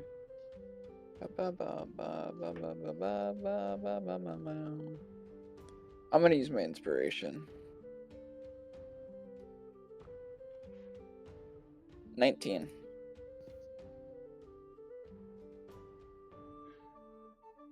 Okay. Hello? I heard you. I heard you. Sorry. I'm just staring. You find some homes that are being open to people just in like kindness. You see that they're the goddess of like the Church of the Goddess of Dreams has open tents and stuff that you guys can stay at. Also being familiar with Father Cruz and Velu in that reasoning, open their tents to you for like if you want to stay there. There's also just like random homes. There's some people who open their doors for like visitors and welcomers. If you get, it's kind of up to you at this point and where you want to be. Can I not stay at the inn? The inn is completely like shut off. Like there's no people that are there alive, so no people can actually charge you for staying at the inn right now. So there's no one. Everybody's vacated the inn and it's being guarded. Oh. I couldn't like sneak in through like the roof or something. If you want to sneak into the inn, you may, but that may cause more problems if you're found. I'll just go to like you can choose random. A tent that has guards nearby. Yeah, not you guys, directly guarding it, but yeah, there's a bunch of tents that's kind of in the area. The rest of you kind of follow Carnelian over to the same place where Father Cruz and Velu were, where this like these pop-up tents stood by this cathedral. These tents are available to you for sleeping for the night. If you guys do want to pass that time, you can keep watches if you desire. Mimosa, you can keep lit up. Mimosa's not falling asleep. Yeah. You guys can do as what you desire. Yeah, Mimosa's with you guys now. I had fast forwarded some of the events of the town in order to save you guys the hassle of resolving those things. Okay. Anything else from the night? It is like midnight right now. Also, Carnelian, Idris, and Ymir all gain 1 point of exhaustion. Okay. Because it is beyond your sleeping time at this point. You're 4 hours ahead of everybody. Okay, so I'm at 2 points now. Huge. Yes. Ymir remains next to Mimosa. Yeah, Carnelian would like to sleep in a tent without Mimosa in it. that's Velu valid. the entire time is going to side-eye Mimosa. Mimosa, he's just gonna sit down. He's staring forward blankly. Okay. He has not said a word. Carmel will take watch for his tent. Yeah. Whoever's in it. Ymir's just smiling, but like his eye is wide, and it's like, I mean, no insight check needed. He's just like going through the motions of, oh, I almost just died, and he's just smiling and looking at Mimosa, and is like, thank you. Almost got myself killed there. Phew. Wow. There's gonna be no response. Happy to be alive. There's still like a fear on Father Cruz's face looking at you, Ymir, that is like looking at a dead man. Carnelian's in his own tent then? You guys have like an assortment that's nearby each other right now. It's an encampment, really. It's just people who have set up tents so people can stay in them who are in the inn, but now have to not be there because of the events. I guess Carnel would just be in his own tent. Yeah, you're just chilling. Idris is somewhere in a cold sweat. Okay, Carnelian will take Idris over to his tent. Yeah. Carnelian, you guide Idris over to comfort them. You guys are nearby enough to hear one another if you haven't fallen asleep yet. Yeah. We have to talk about this in the morning.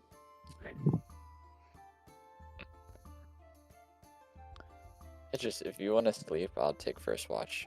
No, you're For the sake You're and also purposes of exhausted. watching Carnelian, if you just want to take watch, that's fine. However, there are guards who are currently patrolling the area, like doing watches for you. If you do feel confident in that. If not, you can still take watch. I still want to take watch. Okay. I don't trust nobody. You're-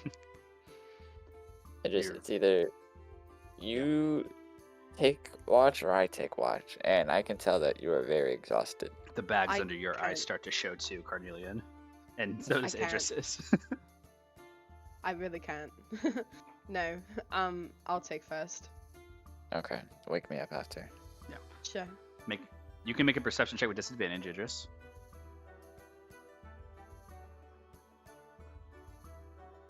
I'm sorry, my perception is just really good all the time. 18. 18. Eyes wide. As Mimosa, Ymir, Velu, and Father Cruz remain a little bit further awake for the night, and you're awake while they speak if they do have discussion. Carnelian passes the fuck out. As he should. As they should. Velu's gonna glance over at Mimosa, give the stinkiest side eye, and then look at your mirror, and also give him a side eye, What? and then walk off to his own tent and sleep. You fall asleep. Not too hard.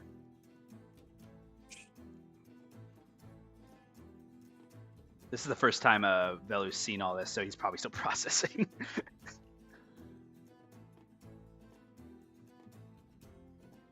Ymir's gonna look at like the dead silence that's going on and just still trying to break it. It's like, for the sake of silence. Am I right? You know? Gotta see how well the research is and this and that. Man, I'm pooped. I'm just gonna close my eyes for a bit. But not forever, you know, because I'm not dead. So it's fine. Like, it's okay if I go to sleep right now, right? Like, I'm not gonna like actually die. I won't let So- you die. No, like you guys. Yeah, Ymir just You're Ymir's also gonna lay on- exhausted. Ymir's just gonna lay on Mimosa's shoulder and then try and fall asleep. It takes a while, but I think Ymir eventually just kind of plops behind and like falls off of Mimosa's shoulder once they do catch sleep. And it's not hard to find either, Ymir. You are as exhausted as you were the day before and continuing. It's not hard to find those Z's catch you quicker than you're used to. Mimosa, you have an understanding better of what this creature does now that you have had an opportunity to interact with it and cause it some problems. I'm going to reveal to you some of the mechanics of your Narander in this moment Wonderful. that you did not know, and now revealing to you now. Your curse, quote unquote, has a revenge value. This value increases basically every day when the thing does not show up. You have certain things that make the value increase, and you have certain things that make the curse trigger. So, for your sake, Mimosa, every day that you go like without using this thing adds +1 to that value, starting at 0 from the last time you used it. So as weeks have passed and you haven't, done anything, it's been getting more difficult to deal with. Passively, you've been succeeding for basically 14 days since the last time you broke out. And ever since those 14 days, it's been a struggle to keep everything together because it gets stronger and stronger. Each day, you're not able to release that energy or that tension. There are multiple values that can cause this to go up. You don't learn what these things are yet, but you do learn the trigger conditions that will activate it now that have increased from the last time. 1, total darkness. You already knew this one. 2, loneliness. Anytime Mimosa is left alone for longer than a period of 1 minute, it will have to make a saving throw. 3, extreme pain. Any damage taken more than 20 in a round will trigger you to make a wisdom saving throw. And last one, fear. If you ever have the frightened condition, you'll be forced to make a wisdom saving throw. You learn these things as you're kind of cycling on like what the cause of it was from when you were in the inn. It wasn't darkness, it wasn't pain, it wasn't fear. It was loneliness. As there's a moment where everybody stepped away and Mimosa was left alone to their thoughts. So far, they haven't had to deal with that, but this entity, this curse that's within them, has been growing stronger. As strong as Mimosa. Theoretically, very, very much more. You learn these trigger conditions, and you also learn that you can basically last 2 weeks without worrying about, turning in any type of way, given you don't increase that revenge value by other means. And Mimosa, as you're kind of like inspecting this about yourself, you see the cuts, bruises, the hand marks left all around you. You look at Father Cruz, who just looks upon you.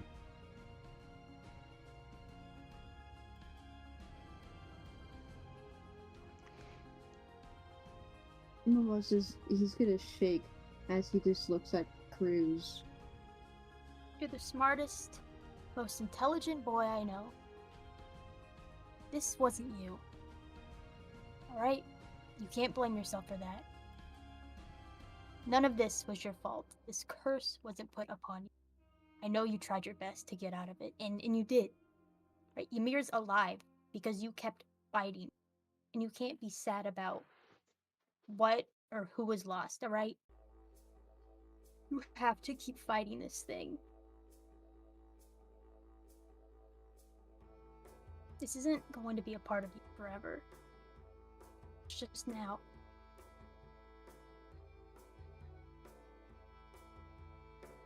There's gonna be a moment of silence.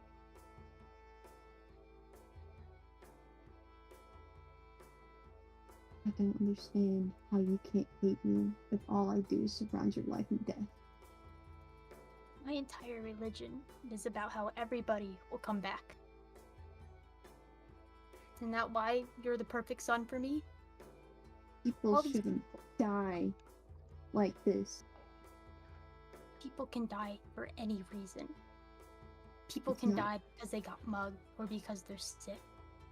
This is just unnatural order. It's just something that It's happened. not natural.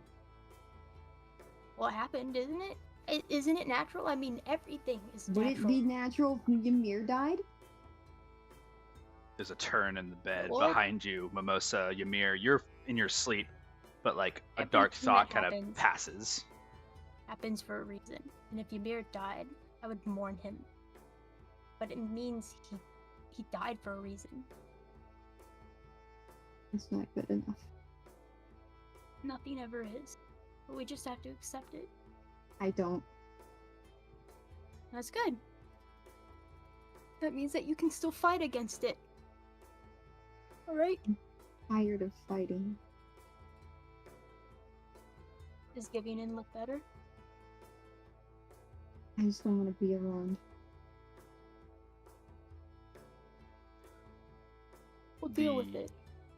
The night comes. All of you guys rest. We're going. Mimosa doesn't sleep. That's fine. You can hold out without sleep. And Cruz cast sleep on him. Yes. You have I'm spell gonna slots available still? I did. I had one left. All right, you can cast sleep. Mimosa, what's your HP 61. total right now, with all Yes. the Did damage Did you too? heal? Okay. Yeah, Oh, you're it not, wouldn't- you it wouldn't wouldn't be able succeed. to. Yeah. Unfortunately, like Father Cruz, you go to cast a spell and you realize that Mimosa is like fine. They have some like cuts and bruises on them, but like nothing that's like gonna be substantial. And for a narrative aspect, you know that sleep will take you before you take him. And Father Cruz, for a moment, realizes to step away from the moment. Mimosa, you stay awake. You see Carnelian get awoken for their watch, and only you and Carnelian are awake for a time being. Idris, you fall asleep, waking up Carnelian. Cornelian who? Carnelian and Mimosa, you're the only two up. Okay. You see Mimosa's just sitting there, kind of like staring at like fire that's been pitched and all the tents and the guards who are walking back and forth. Cornelian, you're also awake. And Cornelia was just. Am I fully rested at this point? Not really, but you are just doing your watch as best as you can. Oh, so there's like another. Like I need to go back to sleep after this. You need to complete the long rest in order for it to be done. Okay. Kind of like look over to Mimosa and be like, "You can sleep, and then if you want to do last watch, I'll wake you." I'm not sleeping. Okay. Well, you're gonna be exhausted, and I'll let you know this right now. I am very exhausted, and it is not fun. So, I would recommend sleep. It will help out, but I understand if not. Mimosa's not gonna respond. He's still staring forward. Cornelian, make No. He's a like gripping his knees. Cornelian, you can make a history check for me. This is about kind of the events of the night. 21. After kind of looking at Mimosa and looking like what they were becoming and what it was, you can be more certain than not that whatever they have is not of the Shadowfell. This is not something from your plane of existence or anything like that in the nature. You Okay, feel so there's very like hardly no relation. you feel very confident that whatever Mimosa is dealing with is not of whatever planar entity you're dealing with. Like they are Okay. separate in nature. Well, after this night, Mimosa, I've realized that the different things that we have seem to not have much correlation with them. I don't know if that makes you feel better or worse, but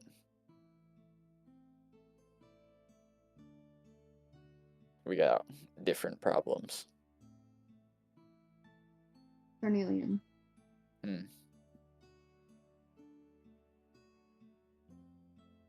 Mimosa's gonna like hesitate before speaking. If you saw me turning in a city like this again, would you shoot me beforehand? Before you turn, Yes.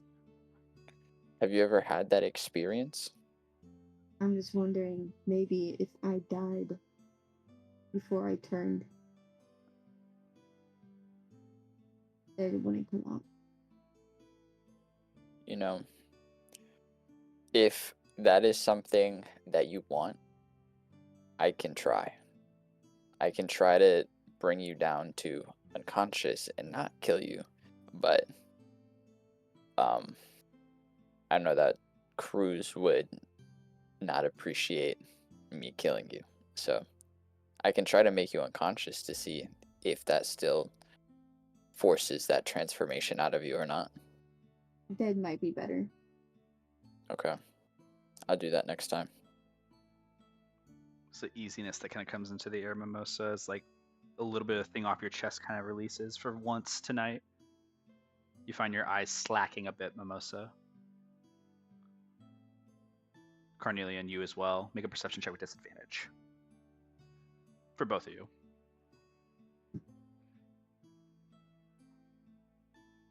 Perception? Yes, with disadvantage.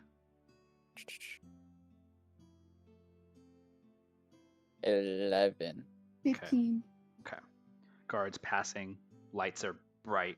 Mimosa, you keep a light very close to you, and no one blinks an eye because of the events of tonight.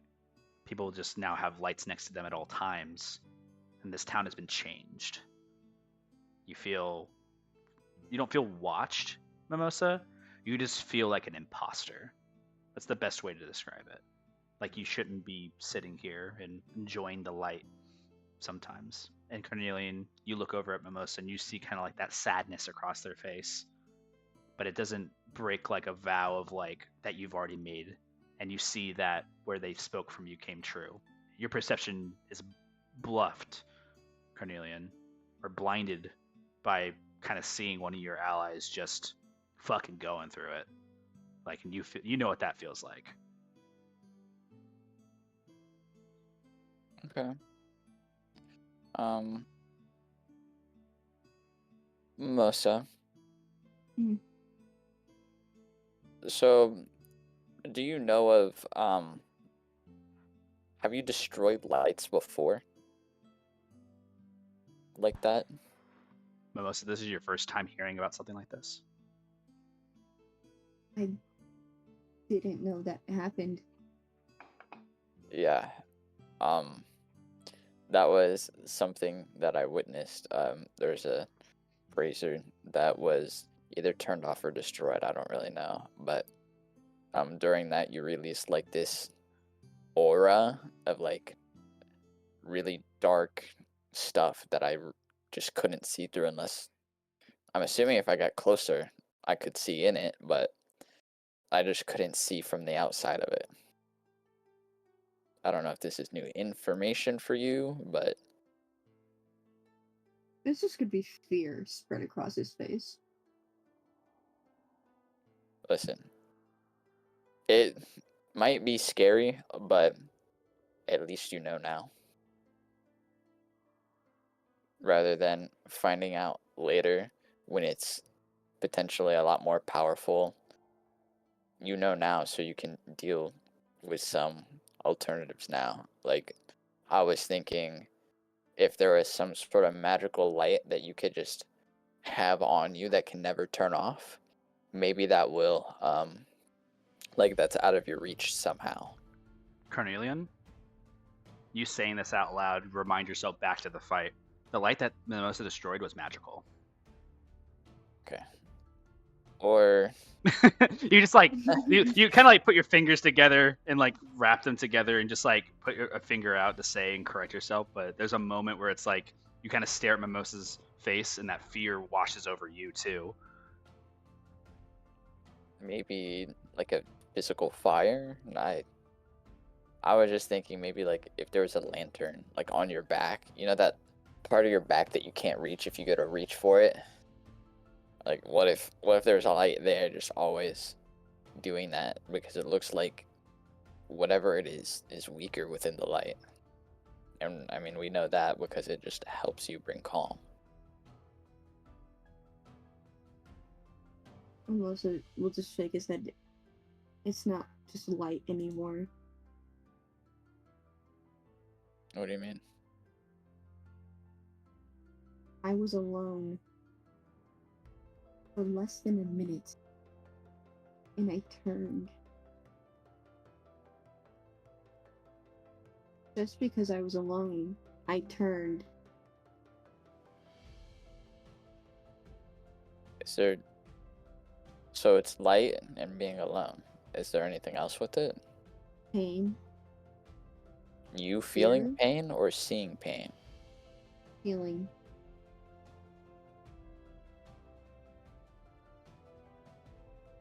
So seeing pain won't cause that. No, Is there anything else with it? I think that's it at this moment. Well, I mean,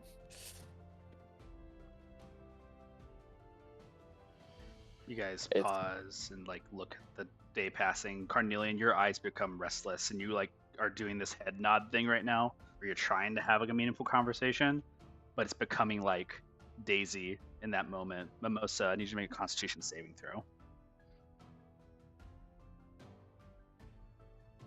I'm not out yet. 11. Continue. Must have wake someone up before I crash out. It doesn't matter who. If you can't be alone, wake someone up because I'm going to pass out. Melissa's gonna sigh. And he's gonna look at the options. He's gonna Also, look at. I would say Mimosa this as well. This is more just for you. Being that your revenge value is set back to 0, there is 0% chance you're going to turn. You now know that you can last 2 weeks without turning, just period. Like that's just a I should period be T. fine. Yeah, you'll be fine tonight. But this is also a kind of a revelating moment because Mimosa, the amount of emotions you've been holding back behind all this has been suppressed for a long time. And this is like one of those many moments where you could be afraid, feel that pain, be alone, be in darkness, knowing what it feels like to have a good night's sleep without light behind your eyes. This is definitely one of those moments. You just said how you can't be alone. So like, It's like a clock, a timer, a tea kettle.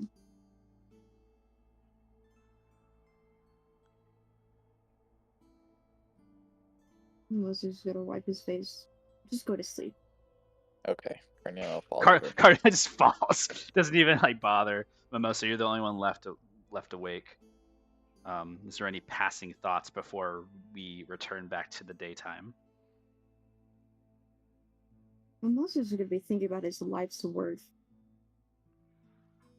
It's hard to see, but you have people surrounding you who support you, so it's hard to kind of keep that mentality positive and negative, because every time you think negatively, you look back and see 5 other people who are willing, and you don't know if that's stupidity or if that's like naivety or if that's just like what friendship is. And though it seems hard to believe, these people have been with you through thick and thin now at this point. I think Mimosa also feels grateful, but they also feel like they might be the tip of the iceberg, you know? It's bittersweet. And I think it's the moment when you look at Father Cruz asleep. It's you look and you see someone who's been with you since the beginning, who would never give up on you. And I think that brings Mimosa a little bit of comfort. I feel like Mimosa only feels dread because he feels like he's gonna be his father's doom. You do feel these things. However, you're a grown adult, and you know that the problems you have are easily escapable. If they wanted to leave, they would. And Mimosa's personality has definitely shown to not be a charismatic one. You've given the abrasiveness needed to leave, but yet they haven't. You wonder if this is all just for now. You wonder if this is all your friend once again, an old friend from Jonah that you wonder if you can make reincarnation with. And you wonder about Father Cruz's beliefs. You wonder about the idea of being alone. And you get a little sick to your stomach, but is it worth it to have that feeling again?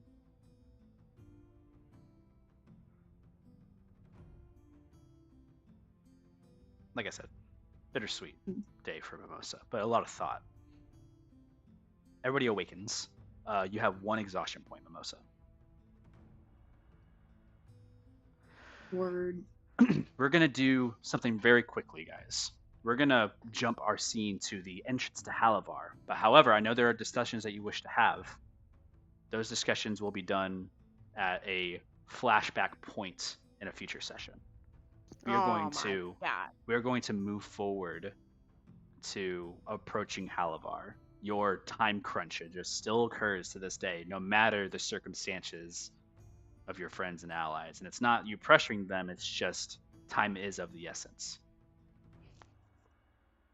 All of you guys approached Halavar, some of you for the first time, walking across the bridges that extend over the golden flowers that are encirculating the entirety of the city. This golden ring of just beautiful, like magical, like fauna and flower. With whatever passing feeling you may have from the town that was 2 days away from this point, you now look at this and behold a magnificent wonder of the world. The ring of Halo. The ring that surrounds the entirety of the city. Basically a 5 nautical mile town. Or basically capital of the world. The religious capital of the West. This is where people go for sanctuary. This was the destination of that ship that was trying to reach here first. And this is also the place you guys reached to go to the plane hopper, to reach to Idris's home. You guys enter the city, seeing it in all of its glory for the first time. These large buildings tower over you comparative to Oracle. This is a much larger city, major city that is. And it's not a kingdom of a king and queen, but a ruler of an archbishop, what's called the ring leader. and different arcs that partake of the north, south, east, and west. Each designated to their own religions, sections, and also split down the middle twice. One central area for the biggest church, biggest factions and rings, the biggest church of Saint Eli, which is designated to the god of Halo, god Halo, the goddess, goddesses, whatever they seem to deem them these days. They are split out amongst the entirety of the city. All religions are worshipped here. Father Cruz, the religion memorial that designates underneath of it to your own religion of Balladism. There's Lucidia, which designates itself underneath different tricks of Arcanine. The Leonidas has an entire arena for fighting that is designated for it because battle glory is part of Leonidas's worship and follow. There's a large encompassment of this city and town. You guys search for the Plane Hopper. Entering the town, passing through as strangers, you make your approaches one by one and eventually do make your way to the Plane Hopper area. There's a moment where you guys all arrive and see like a line that approaches alongside of waiting in line. Everybody's exhausted and tired from the travel, but wants to get this done. You guys take your steps up into the platform, have inspections done upon your people. Some of you having cuts and bruises, being questioned. But there's a moment, Father Cruz and Idris, you're standing in the front of this line, and they'd say, all right, 6 of you for where? Caldora. Caldora. Yeah. Do you have the... Could you tell me? Go ahead. Sorry, you. Could you tell me where these coordinates lead? And then Chris would like take that list. I'll just put it in general. This is from the note that the verbal. Yes. You give the coordinates. He's like, Well, Chris just wants to know where those do. well, I'll hand this to one of our wizard artificers and see if he can decipher it. Usually we don't get codes without destinations, so it'll take some. If you want us, we can investigate this. It'll take a day. No cost. Everyone? But if you don't want that now, you can always get it at the destination, or you can seek another, wizard practitioner of this. It just takes time to decipher. Do you guys like to take a day here? Either way, or... do you all have your payments? I do. All right. It's going to be 200 gold from each of you. 200 for what? 200? Just To like the eyes Caldora. the eyes just dart left, right. Yes, plane Oh. hopping costs money. This is not free service. I'm sorry. The last time I took a plane hopper to Caldora, it was not 200 gold. I'm sorry, ma'am. I don't mean to offend your previous travel. I don't know if you traveled from Halavar before, but Halavar. I have. Well, things may have changed since the When time did you your last traveled. policy change? It wasn't a policy change, ma'am. It's I would just like to speak to time your has become- supervisor. I do. Idris, we will get the money. If you wish We to can speak to wait someone, till that is they- fine. I want to make sure that if you guys don't have the necessary funds to travel at this moment, please make your way to the back of the line and discuss on what you need to do next. But yeah, if you guys are seeking to Caldora for 6, it's gonna be 200 gold for each person. And if you're checking all of your bags, holding things of that nature, there will be an additional fee. Just because we don't know what we're sending over there, we don't want to send any dangerous materials. So, if there's nothing else said, are you able to transact now? I think we'll take a day to learn about this All right. code. And it takes the See code. And this he's like, "You come back here, talk to me. My name is Arkansas Sale, Sail." He spells it out for And you. then he walks away. And you can come Yeah. find me again. I'll be on What's duty your tomorrow. supervisor's name? What's your supervisor's name? Oh, sorry. Yes. You can talk to. Let me grab the on-day supervisor. He walks away. For a moment, like this, kind of, you guys are left there for like your people, and like there's a little bit of like whispering amongst each of you. For a moment. I mean, we could easily gather the money. Idris is just mad. They come back. It's like, sorry, apologies. My head supervisor, Alexander Naraka.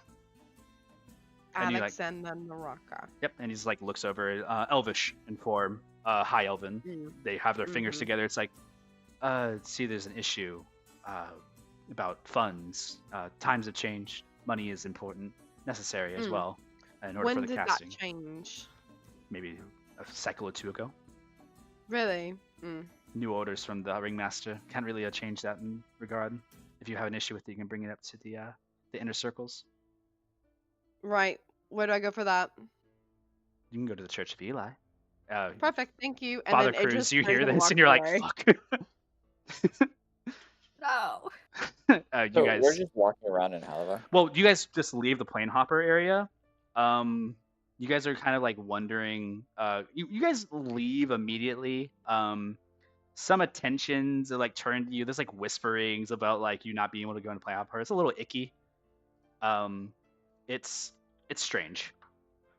You guys arrive to the bottom steps of Halavar, where this plane hopper is, and somebody kind of approaches from the side.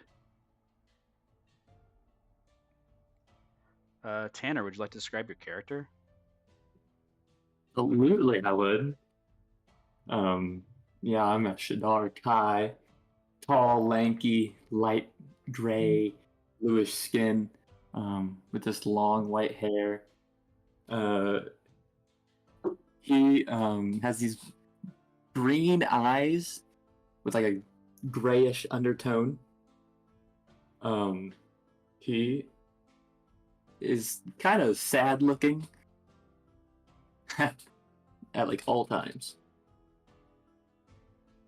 There's a countenance to this person as they kind of quickly approach you guys, and there's an interest in their face.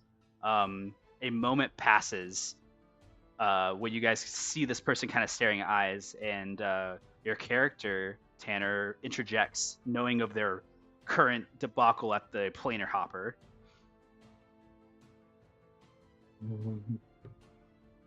Are you having a problem? It's just an increase in prices.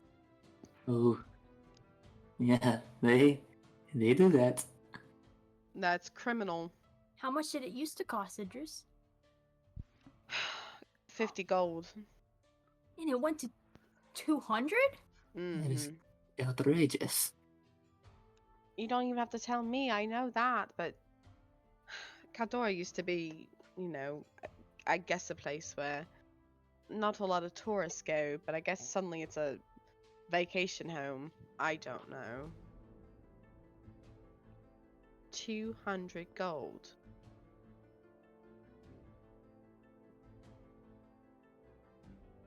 It's like they expect the common man to be wealthy. I guess they want me to be broke. I don't know. How do they expect any... Ugh, tariffs. Yes. So, stranger, Canon. what's your name?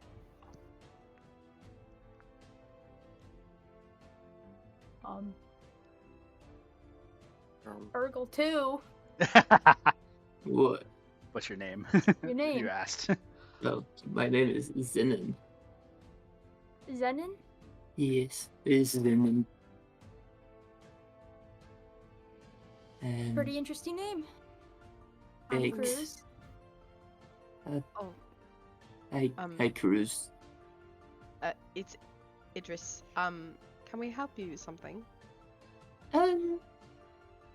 You seem all like a good bunch. Adventurers of sorts.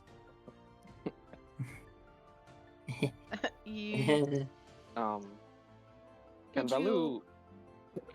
does Velu know this person No. by any chance? Does not look familiar at all. Okay. You know, we are adventurers, and you know, Cruz will hand him a pamphlet. Always looking for new people, you know? Mimosa wants to leave. What is this? Excuse me? Excuse Yes. me? Oh, God. Yes. Do you know where the deciduous grove is? No. No. Or do you know where a There's blacksmith is? Yes. This one in the city.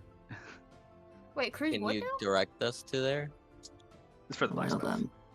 And Cruz would probably know too, but that's just more of like a Really? recency. For the deciduous thing. Oh blah. no. Carolina's gonna look at Idris.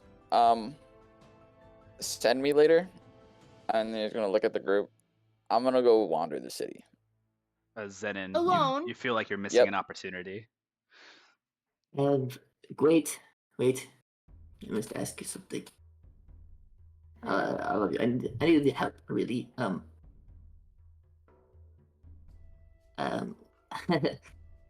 don't know how to get this out, but you guys are strong, right? You look strong. Whatever you're gonna And- ask, we need money. Can we? Well, Yeah, Well, we're good news. strong. and Jacob,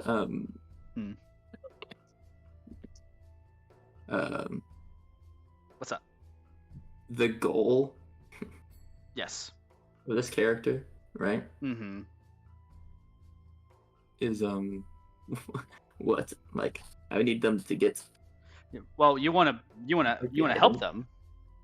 Yeah, I want to help them. Yeah. So they need money. You got money. Yeah, well, I do have money. I What? can help. I can give you guys money if I just need help. What do you need? Well, there's this place.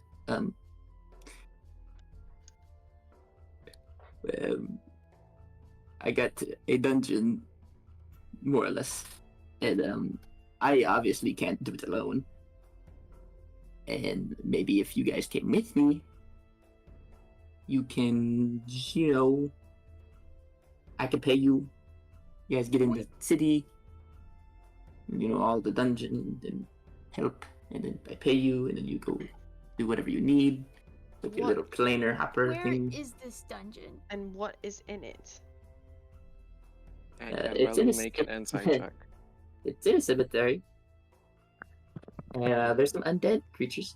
So we're going into the crypt. Precisely. Undead. We're ravaging a grave for what? Oh, Well, if they're undead, they need to be put to rest. just a bad person. Carnelian, Uh, don't. Velu, make your insight check. Carnelian, you're kind of like starting to walk away, and you start hearing like your ear go up for like money's sake, and you're like kind of turn your head a little bit.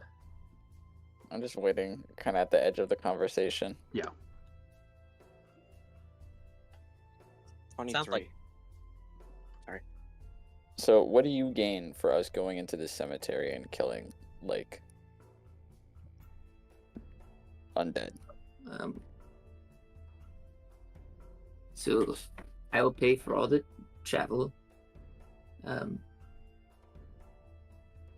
no one else will help me, of course. But there's this, one particular guy there that's I need dead. So, are we What is killing an Maybe undead, or are more- we killing more a person? dead? It's more dead, undead. I'll allow Where is Father Cruz to make a history check, because you're the only one that might have a recency on this. And are you just a Aw. graveskeeper? Oh, me? Yeah. Seven. No, I guess I'm more of an adventurer as well. It's hard to say, Father Cruz, if this is a like actual job, but they have like the countenance on themselves of somebody of like monastery or someone of of a religious presence. They wear some garb similar to like what would be like of a temple, but it's very dark in its texture, and it also looks like it's a little old. It seems normal what they're asking, but it also is like it confuses you of why the job hasn't already been taken. And Velu, what was your insight check? 23. Your insight gathers that this person's telling the truth, but they are withholding information. Interesting. And also with just your insight, they are desperate.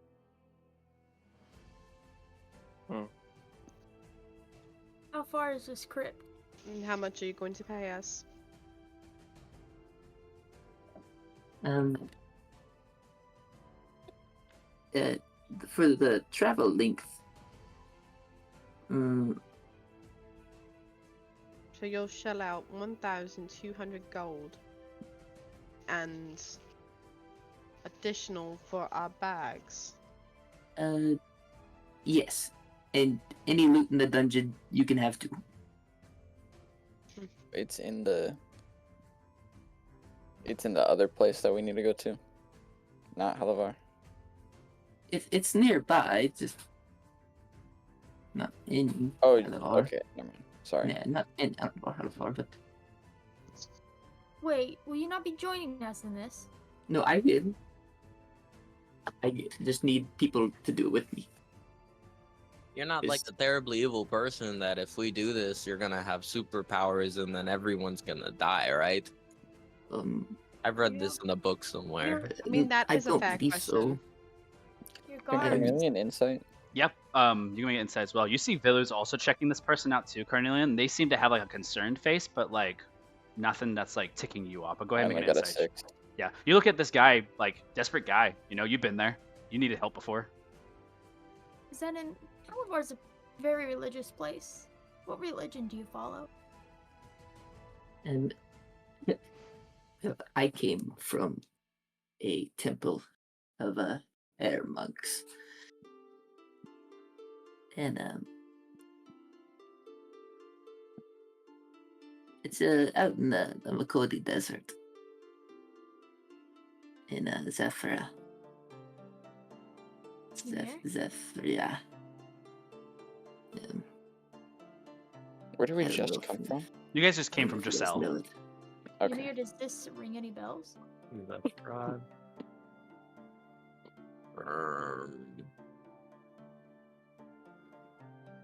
Does it ring any bells? Zephyra?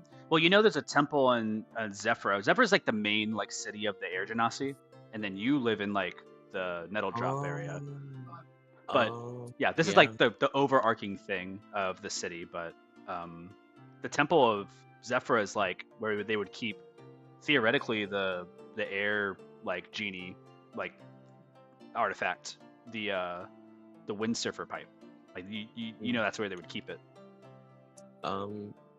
Yeah, I that's where I used to live. Really? Well, I lived nearby. Like I lived in the same colony Oh, interesting. in a small town. But you seem trustworthy enough. Thank you. Velu side eyes. Do you think we'd be able to do things before we go out into this creepy crawly dungeon? Yeah, I need things to do before we go there. Well, it's kind of urgent, but you can. I'm not gonna force you. I mean, I'm still gonna pay you. What if we did it tonight? That'd be great. Tomorrow morning That's is probably great. better, actually. The sooner the better. If we could do it tonight, let's do it tonight. Can I at least drop this emerald off at the blacksmith so that they can make Yes. it in the meantime? I'm I- saying we Yes, come that's back why we're here doing it tonight, so that we have Okay, time to. cool. Yeah, there's like an air about this is it kind of like gets you guys like, hey, a lucky break, you know, like there's a moment of like finally someone interested. You guys are dispersed in the town. You guys are within the south arc of the town, which is kind of where all the marketplace already is, and along with the eastern arc, which has kind of like the research and everything. There's also the center of town, which is where the Church of Eli sits, and most of the major like powers of the city are in the center. You guys can see the giant cathedral that like takes place similar to Notre Dame in a way, where it just overarcs the entirety of like the rest of the city. You can see it from the distance, always signifying the center. The town is wide, massive. You could continue like pushing through and getting the things done that you wish to.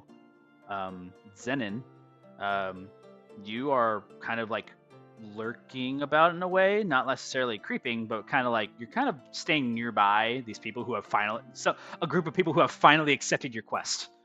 And it's hard to like let go of that eyesight from them. So when they start kind of like making their like means to walk away, you kind of keep, on that a little bit. You're kind of staying nearby. You see Carnelian, after hearing the information, starts to go off. Carnelian, you scatter. Ymir, I would imagine you do as well, trying to find a blacksmith. Are you going to go with Carnelian? It's kind of the same direction. I'll ask Zenon is his name? Yes. Can you point me off to the blacksmith area? Also, or the picture of this guy. I want to see how he looks. Oh, by the way, sorry, I forgot to mention this. Idris is gonna follow Carnelian. Okay. Okay, cool. She planned to help, so. Do I know the exact location? of the You know the blacksmith? town well. You know the South Arc really well, the marketplace for sure. Yeah. So Okay. the blacksmith's not hard to find. You just kind of go down Yeah. the center line of the town and just kind of look left and right until you find it. But you have a recency of like directional travel. I can show you. You just have to follow me. Okay. Yeah, takes like Yeah, 10 we'll find minutes. Zen and Ymir and Carnelian, are you also following to the blacksmith? No. Where do you want to go? I'm splitting off with Idris into a different part of the marketplace away from them. Okay. You see Ymir disappear with Zenon. Is anybody following? Bella's gonna wander off on his own. Mimosa, let's go with Valu. Mimosa's not gonna say anything. He's just gonna nod. Yeah. Father Cruz, Mimosa, you disappear, and Idris and Carnelian, you all disappear. As the last breaths of the day pass, you arrive at Halavar. The portal becomes a little bit more money. The last of your thoughts kind of envision of the nights past and prior, and your travel amongst the market of Halavar will be picked up after our holiday break as we end the session now. I'm so sad. Everybody welcome Tanner. Hi, Tanner. Hi, Tanner. A special guest, if you will, who is going to be joining us for these upcoming sessions. A helpful historical advocate. A little bit of a lurker, a little bit of a creep, but you'll be all right with him.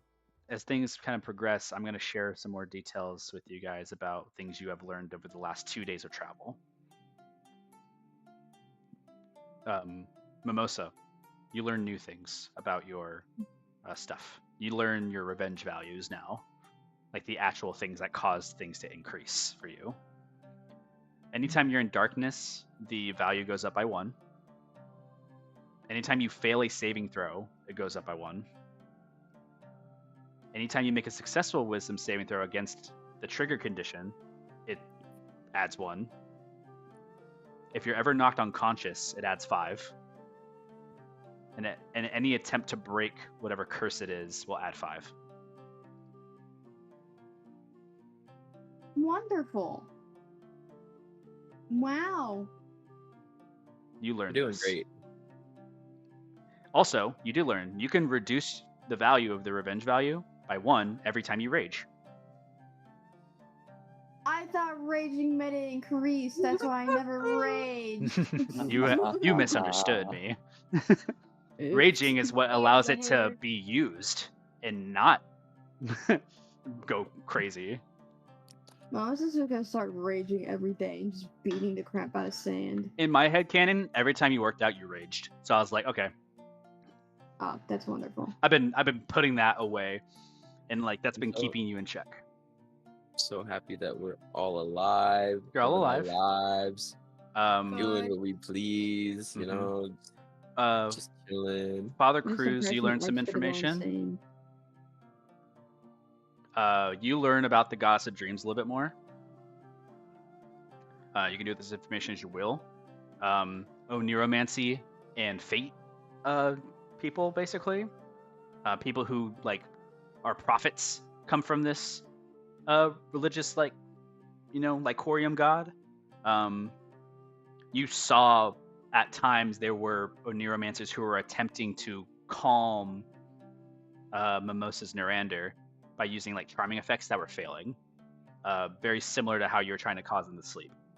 That it was also failing for them as well. It shows potency, but unless it's cast at a like ridiculously high level, likely to fail. But you do learn that if you try to target its mind, it's more affecting to both whatever's inside of it and the thing itself, as determined by Ymir by doing Phantasmal Force. Carnelian, you already learned that this thing is not of the Shadowfell. Idris, you would learn that this Narander is lured with sound. It has blind sight and tremor sense. It actually cannot see unless it is in darkness. So anytime you guys were fighting in the light, it could not see you and was attacking with disadvantage every time. The moment it backed away into that dark corner is the first moment it actually saw what was going on. Heard. So, you know that specific harmonies can entice it, and etc., like to lure it into locations, and it looks like sound is what causes it to go in directions. So if you ever wanted to trap it, you could. Fantastic. For Velu, you already learned that this is lichen in nature with your amazing Nat 20. With your Nat 20, I'll also share with you, there are definitely like literature pieces that can tell you more. It will definitely require you to go to somewhere with there's enough literature.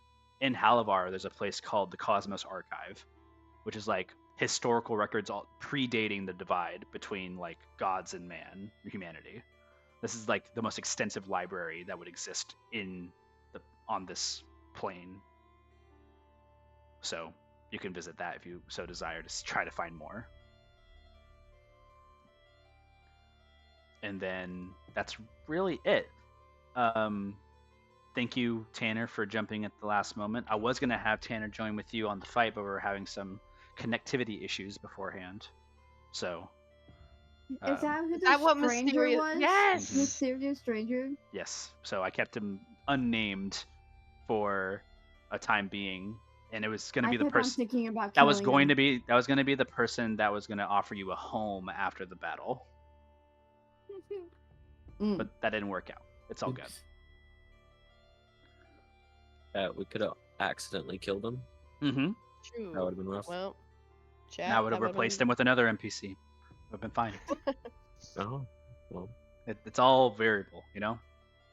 Either way, with that being said, thank you all for playing this wonderful game. There's not much else. You guys did a good job. You've solved the quote-unquote puzzle of the actual fight more than it was a fight. And there was a timer on that for whenever things were going to get bad, and it did do that. So when the Narander ran away, it was going to be like, Mimosa was going to come back in the morning. But since you chased after it for Ymir, you were going to fucking die. If Father Cruz did not run up, it was going to be really fucking bad, Nim. I'm not even lying to you. Like, that was... No, I knew. That was so bad. But it was just like, I think in Ymir's head, it's sort of like Ymir promised that he would he'd pay back Mimosa for saving his life. So he was just like, I'm gonna do it no matter it was gonna what. It was gonna be brutal. Gonna die. Like, literally, you would have if it wasn't for Father Cruz also getting in there into the fray. Because if you were alone, there's no chance. If I did not have that glowy sword, that roll would have been with the glowy sword actually. Yo, but like in the club, we all fam. I actually thought you were gonna die. I thought In the club, we all fam. In the darkness, we all fam.